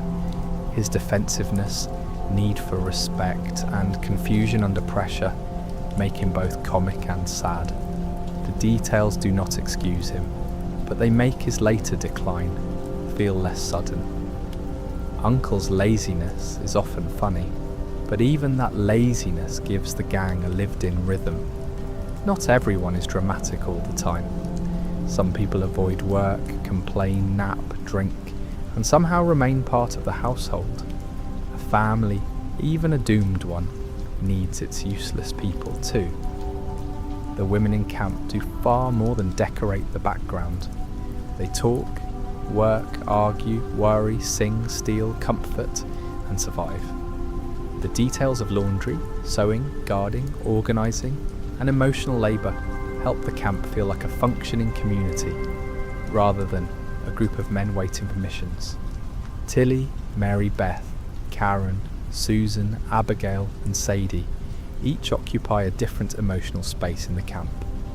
The way they speak to Arthur, to each other, and to the men reveals a web of care and frustration. The small conversations matter because the gang is supposed to be family, and family's mostly made of small conversations. Susan Grimshaw's authority is one of the camp's overlooked details. She enforces order, disciplines people, and keeps daily life from dissolving completely. Dutch may be the leader in speeches, but Susan is often the force making sure people actually behave, like a camp can survive another day. Abigail's worry is built into her posture and dialogue long before the gang fully falls apart. She sees danger through Jack's future, which gives her a clearer view than many of the men. The details around her are domestic, but they are not small. Protecting a child inside a collapsing outlaw gang is a kind of constant courage. Jack's toys, books, questions, and smallness make the camp's danger more visible. A child in camp changes every scene around him. Adults can pretend the life is romantic until Jack walks through it. His presence makes the cost of the gang's choices harder to ignore. The dog Kane becomes a tiny symbol of camp innocence. He wanders, receives affection, and briefly makes the place feel gentler. What happens around him later is never shown directly, but the implication is enough.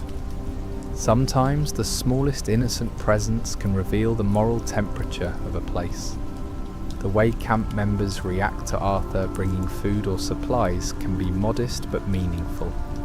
Gratitude, complaint, or indifference all build the social rhythm. The camp is not a blank storage system. It is a group of people whose survival depends on what gets brought back. Hunting requests and item requests from gang members add little threads of personality. A book, a pipe, a harmonica, a necklace, a plant, or some other object becomes a private need. These requests are easy to skip, but they make people feel specific. Someone wants something, remembers asking, and reacts if Arthur finds it. The pipe for Dutch, the harmonica for Sadie, the book for Jack, and other small requests turn the map into a place of personal errands. They are not heroic. That is the pleasure. A gang member does not always need rescue. Sometimes they need a little object that makes life feel more bearable. The honour gained from small kindnesses can feel almost too simple, yet it fits Arthur's arc. Greet people, help strangers, spare lives, return items, donate, and the world tilts slightly. The details suggest morality is not only made in grand choices, it is accumulated through ordinary behaviour. The opposite is also true. Casual cruelty adds up. Robbing, threatening, killing, antagonising, and ignoring suffering can make Arthur feel colder long before the story judges him. Red Dead Redemption 2 understands that a person becomes themselves through repetition. The dialogue after Arthur gains or loses honour often shades his self-perception. He may sound more regretful, gentler, harsher, or more resigned depending on the path. These shifts are not always huge, but they let the same man be read through different moral weather. Music enters carefully during travel and missions. Sometimes it stays nearly invisible, only rising when emotion needs a current underneath it. The score's restraint is one of its best details. It trusts hoofbeats, wind and silence to carry much of the world. Ambient silence is just as important as music. There are rides where the absence of speech lets the land feel enormous. A lesser world might fill every gap.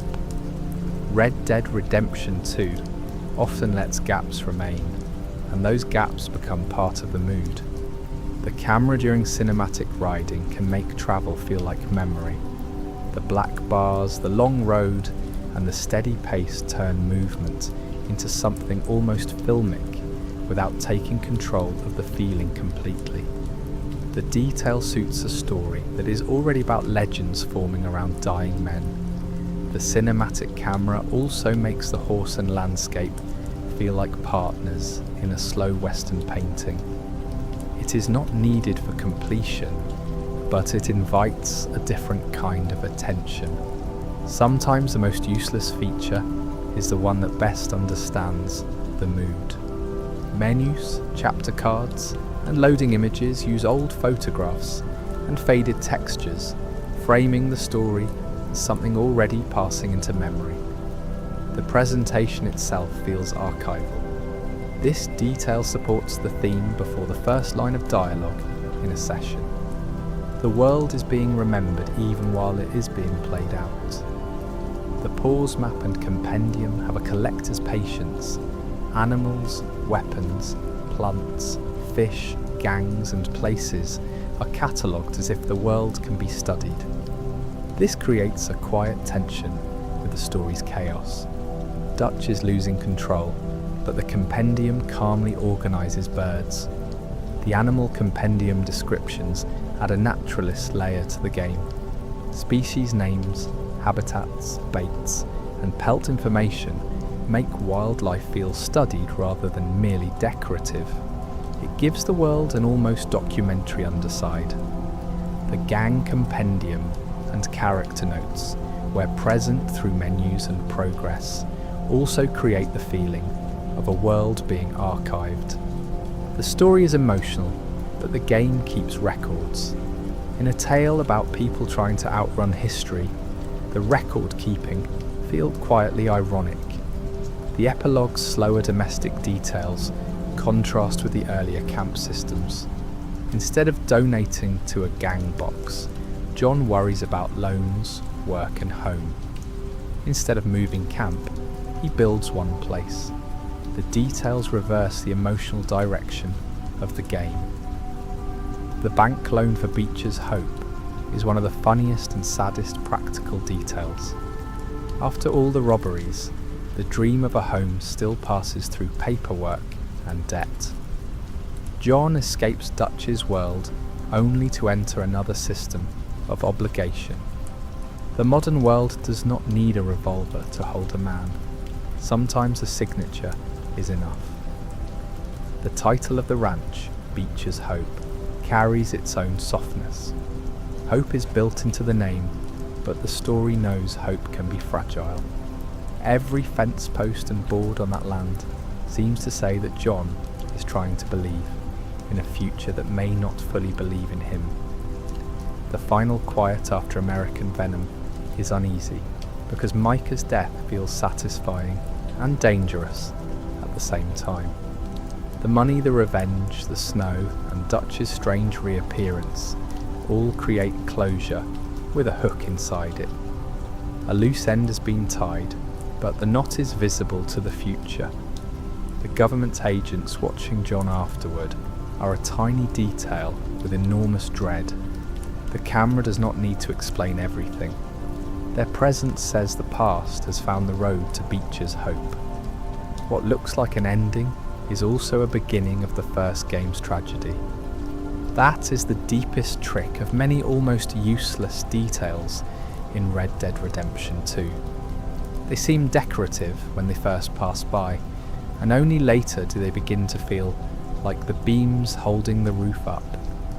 A muddy boot, a coat darkened by rain, a horse turning its head toward Arthur's voice, a half-finished conversation in camp, a newspaper naming a crime from the outside, a cough breaking through a quiet ride, a song ending before anyone knows it's one of the last songs. All of it gathers in the background. The details do not shout because the world itself is already loud with plans, gunfire, speeches and fear. They work more patiently than that. They let the story have a body. They let time cling to people. They let the land feel touched, crossed, slept in, worked on, wounded and remembered. Without them, the story would still have strong scenes, but it would not feel like a life that had weather on it. After Beecher's hope, that feeling becomes easier to understand. John builds a home, and the game slows down around nails, boards, meals, chores, awkward conversations, and the strange embarrassment of trying to become normal. On paper, those things sound too plain for a Western. Nobody comes to a story about outlaws expecting to care about lumber, or a bank signature, or a man learning how to stand in his own doorway without running from it. But that is exactly why the epilogue matters. It takes the same attention that once made a campfire feel alive and gives it to a fence line, a porch, a kitchen, a field, and a family trying to believe the quiet can last. The details are smaller than the violence that came before, but they are not weaker. A house being built by people who have survived too much can be more moving than another robbery, because the house asks for a future instead of another escape. The game understands that peace is not dramatic at first glance. Peace is a room where nothing explodes, a gate that opens, a table where people can sit down, a horse waiting without panic, a morning where the first sound is not a warning. The details around Beecher's hope are useful in the most ordinary way, but they also carry the weight of everything John and Abigail are trying to leave behind. When John does simple work, the slowness can feel almost uncomfortable because the story has trained us to expect interruption. Even calm air feels fragile. A little domestic detail becomes tense because the past has not vanished. It has only stepped back from the window. That is why the ranch never feels like a clean victory. It feels like a candle held in the wind, and every small chore is another hand cupped around the flame. This is also why the world after Arthur can feel so haunted, even in broad daylight. The map is still there. The roads still run where they ran before. Towns keep trading, trains keep moving, and strangers keep speaking as if the dead have not rearranged the shape of everything. But the person moving through that world has changed, and the absence changes the details. A familiar kind of sunrise feels different when Arthur is no longer the one riding toward it. A camp-like silence feels different when the old camp is gone. A stretch of open land can suddenly feel full of memory because someone once crossed it with a different purpose. The game does not need to put a monument in every place. Sometimes the lack of a marker is what hurts. The world continues, and that continuation is one of its quietest facts. A lot of the so-called useless realism in Red Dead Redemption 2 is really about letting the person wandering through it feel that continuation. People do not freeze when Arthur leaves a room. Weather does not wait for the plot. Animals do not care about Dutch's speeches. A town does not exist only to hand over missions and then disappear. There are clerks, travellers, workers, children, gamblers, cooks, singers, mourners, drunks, and people who are simply tired. Not all of them matter to the main story, and that is the point. A world where everyone exists only for the main story feels thin. A world full of lives that barely touch Arthur feels larger, sadder, and more believable. The useless details create the feeling that Arthur is passing through history, not owning it.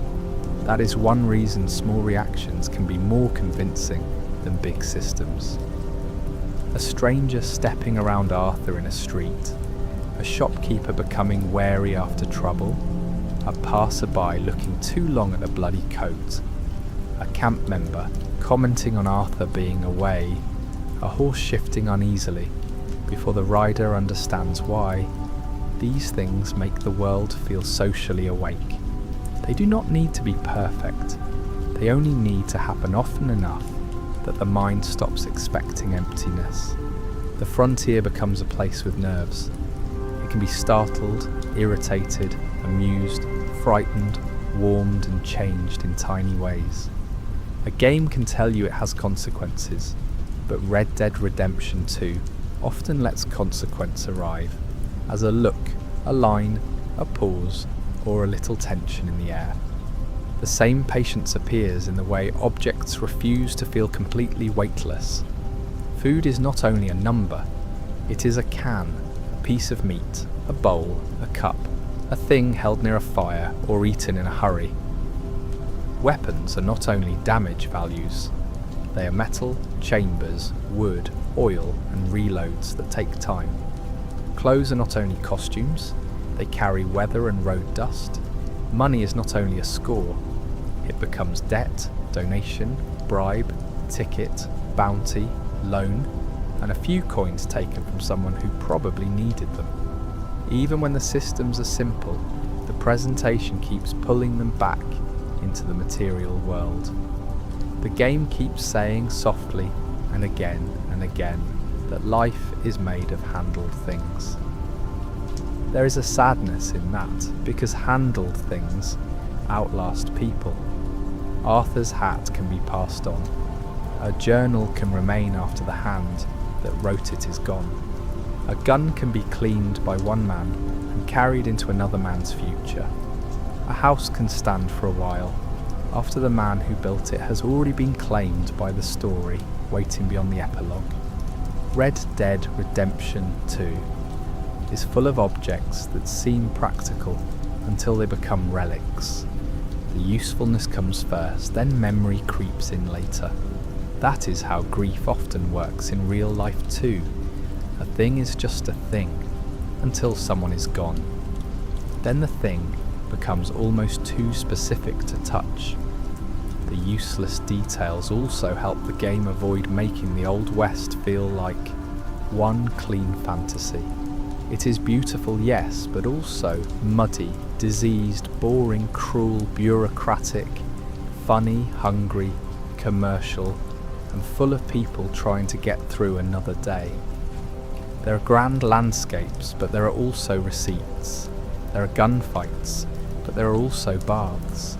There are sweeping rides, but there are also awkward errands. There are men speaking about liberty, while someone else worries about food, laundry, medicine, and whether horses are tied. That mixture keeps the romance from floating away. The world can be gorgeous because it is not only gorgeous, it has bad smells in the imagination. It has chores. It has things under fingernails. Even the slow pace, the parts some people find too heavy, belongs to this design. Arthur takes time to bend, open, lift, skin, clean, cook, ride, greet, mount, dismount, and settle. Those seconds can feel unnecessary if all someone wants is speed, but they are part of the spell. They make the character live at the pace of a body instead of the pace of a cursor. The world becomes harder to treat as disposable when every action has a little weight to it. The slowness is not always convenient, and maybe it is not meant to be. It asks the mind to stop skipping over the ordinary. It asks for a different kind of attention, the kind that notices how a man moves when he's tired, how a horse steps when the ground is poor, and how quiet a room becomes after the last line of dialogue. That attention is why the game's humour works too. The serious details would become too heavy if the world never allowed ridiculousness. A strange hat after a fight, a drunken stumble, a bad poker loss, a passerby saying something foolish, a wagon accident that ruins a perfectly dramatic ride. These little moments keep the world from becoming a museum of sadness. Real places are not one mood. A funeral can happen near a stupid argument. A beautiful morning can begin after a night of terrible choices. A man can be dying and still be annoyed by a minor inconvenience. Red Dead Redemption 2 often feels alive because it leaves room for that unevenness. The little jokes and clumsy accidents do not weaken the tragedy.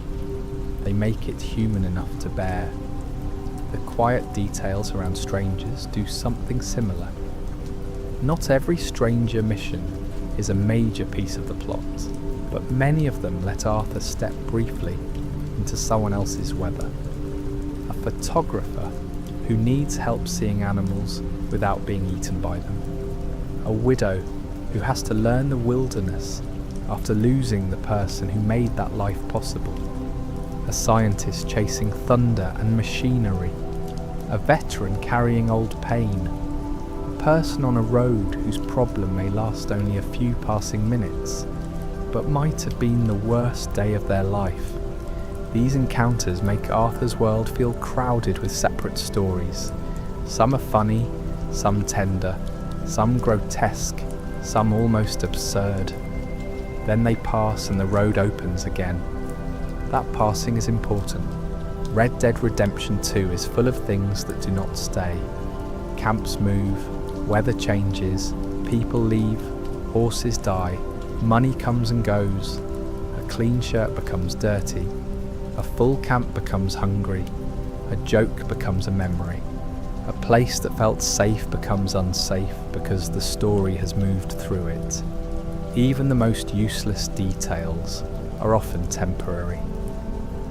They appear, do their little work, and fade back into the larger world.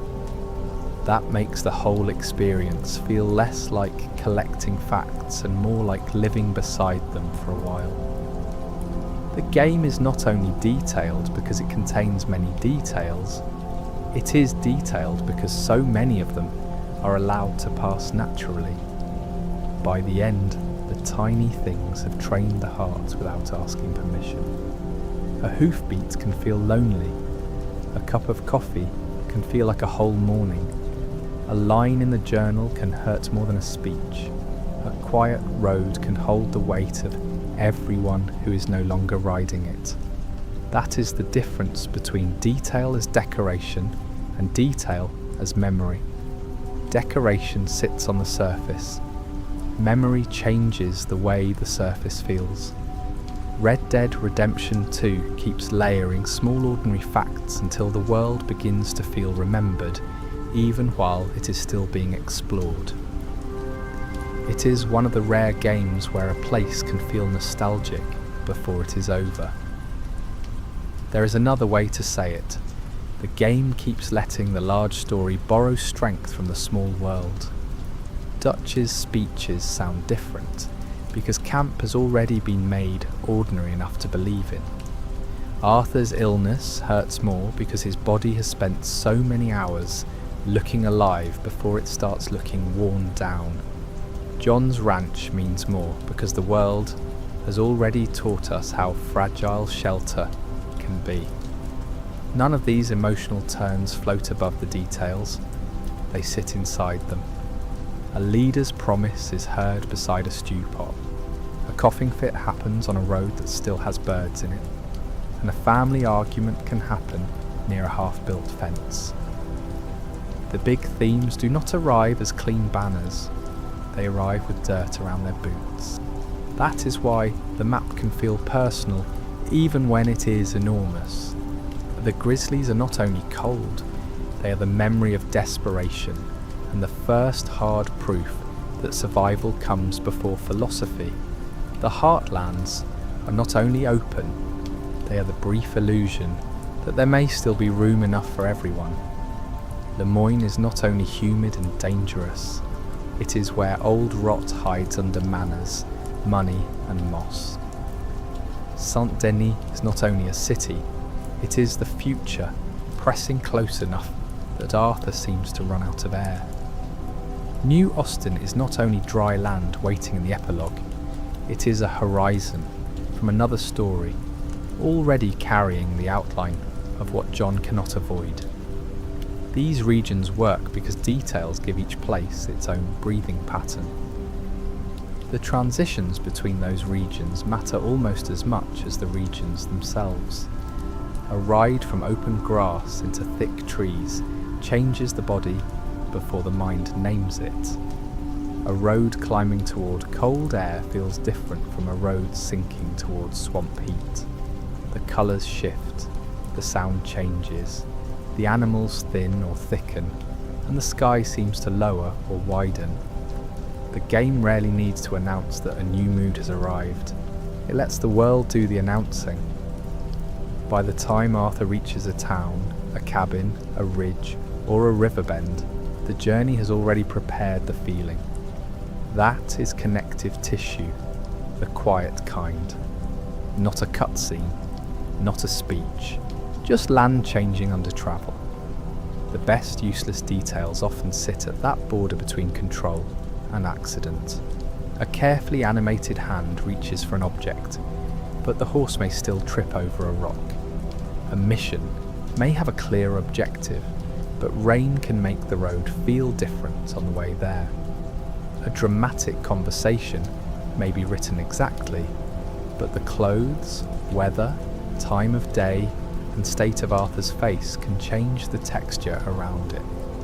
This is where the world starts to feel less assembled and more lived through. It is not that everything is random, it is that the fixed story is surrounded by enough ordinary variation to feel like it happened on a real day, under particular clouds with particular mud on the ground. There is a strange kindness in how often the game lets Arthur be unheroic in small ways.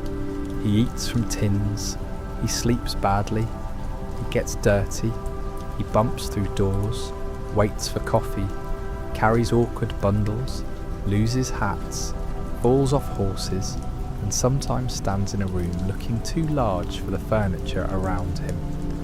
Those details do not weaken him, they make the strength believable. A character who is only composed in dramatic moments can feel carved from stone. Arthur feels like a man because the game allows him to be inconveniently physical. His legend is built out of a body that sweats, coughs, bleeds, washes, ages, and eventually cannot keep up with the myth other people placed on him. The same groundedness makes the violence feel less clean.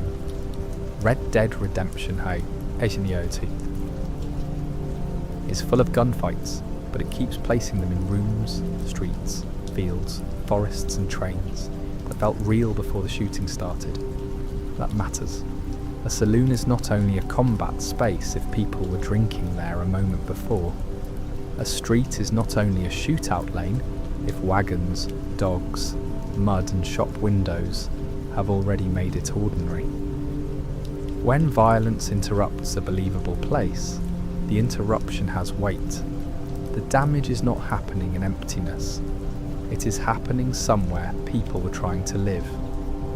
Even when the game is thrilling, the useless details keep quietly reminding us that chaos always lands on a floor someone will have to sweep.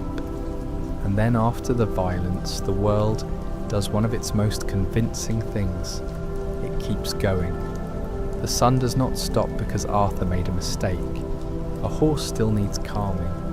A weapon still needs cleaning. A road still leads somewhere. Someone in town may remember, but someone else may be more worried about business, weather, or supper. This continuation can feel almost cruel, but it is also what makes the story feel mature. The world is not built only around catharsis. It is built around aftermath. The details that remain after a scene are often quieter than the scene itself, yet they are what make the scene feel like it happened inside a living world, rather than inside a sealed, dramatic box. The camp especially gains power from all the things that are not missions. A person sitting alone, someone humming, a disagreement that begins and fades, the scrape of a chair, a cup near a bedroll, a chore left for later. The way people drift in and out of each other's space without always needing a reason. That is how groups actually feel before they fall apart. The collapse of the gang is not only a chain of betrayals and failed plans, it is also the slow thinning of ordinary comfort, less singing, less ease, less trust in the pauses. The useless details are how the game shows that a family's dying before everyone admits it. By the time the story reaches its last quiet stretches, those ordinary comforts have become almost sacred. A porch is not just wood. A bed is not just a place to skip time. A meal is not just a resource. A door that closes without danger behind it can feel like mercy. Red Dead Redemption 2 spends so long teaching the value of small material things that the simplest domestic image can carry an ache. The world does not have to say, this is what they wanted all along. It has already shown it through every cold morning, every hungry camp, every temporary shelter, every horse tied beside a place the gang will soon abandon. Home becomes powerful because the game has spent hours showing how hard it is to keep one. There is also something important in the way the game lets comfort and danger share the same objects. A campfire can mean warmth, company and food, but it can also give away a position in the dark. A train can mean travel, trade and modern connection, but also robbery, pursuit and the world. tightening its roots.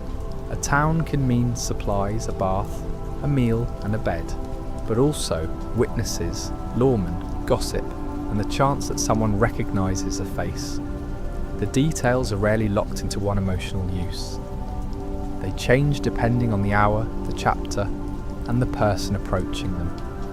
That is why the world avoids becoming a simple postcard. The same lantern that makes a cabin look welcoming can make a shadow look suspicious. Small details also change because Arthur changes. Early in the story, a long ride can feel like freedom, a camp song like belonging, a town like opportunity, and a job like another step toward the promised future. Later, the same kinds of things carry exhaustion. A ride can feel like delay. A song can feel like something already fading. A town can feel like a place with too many eyes. A job can feel like proof that Dutch has no ending in mind. The physical world has not always changed, but Arthur's place inside it has. That is one of the quietest forms of storytelling in the game. The detail stays small, while the emotion around it darkens. This is why the almost useless facts are not really separate from the main story. They are the atmosphere the main story breathes. Someone may remember the bank jobs, the betrayals, and the deaths first because those moments are loud. But memory often returns later through smaller doors. The way the snow looked at the beginning, the way the camp sounded before everyone was afraid of each other, the way a horse moved under moonlight, the way a town window glowed during rain. These are not plot points exactly. They are the texture the plot leaves behind in the mind. They are what make the story feel remembered instead of merely completed.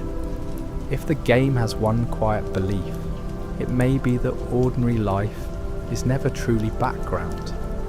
The people who cook, sweep, trade, sing, wait, gamble, write, mend, drink, mourn and sleep are not less real because they are not at the centre of the gang's disaster. The animals moving through fields are not less real because Arthur has somewhere else to be. The weather is not less real because a mission marker is waiting. That belief is what gives Red Dead Redemption 2 its strange patience. The world does not flatten itself around urgency. It allows life to keep happening at the edges, and the edges are where so much of the tenderness lives. That patience is easy to underestimate because it does not behave like a feature that wants applause. It is simply there, under everything, making the world harder to dismiss. A lesser version of the same story could have moved faster and still told the same broad plot, but it would have lost the weight of passing days. Red Dead Redemption 2 lets time gather in corners. It lets a room feel used, a road feel crossed, a coat feel worn, and a silence feel earned. By the end, the details have done something almost invisible. They have made the person holding the reins believe that the world existed before the story entered it, and that it will continue somehow after the story leaves. And maybe that is the real comfort of these useless facts.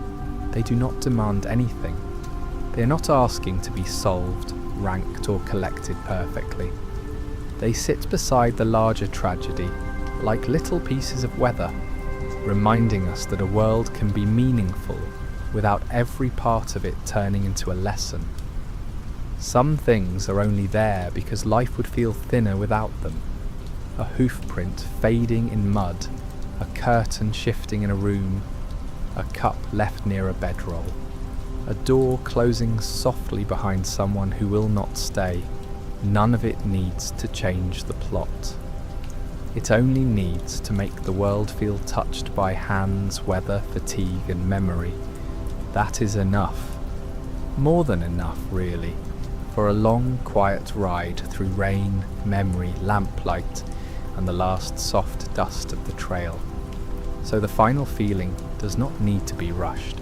The story has already had its gunshots, storms, betrayals, and last riders. What remains here is the softer inventory of a world. Snow that held footprints for a while, a horse that learned a voice, a town that looked different after rain, a song that rose from camp and disappeared into the trees, a letter folded by someone who wanted to be understood, a table with a ledger on it, a field divided by fences, a house built by hands that were still learning how to stop running. None of those things need to be useful in the simple sense. They only need to feel close enough to rest beside. They only need to feel true. And now the trail can grow still. The campfire burns low. The horses breathe softly in the dark. Somewhere far away, rain moves over a town. A lantern glows in a window, and a train crosses the countryside with its whistle fading into the night. Let the little details settle where they are. Let the mud dry, let the snow fall, let the roads empty, and let the whole frontier become quiet enough to rest inside. Sleep well, and let the world drift gently out beyond the last hill.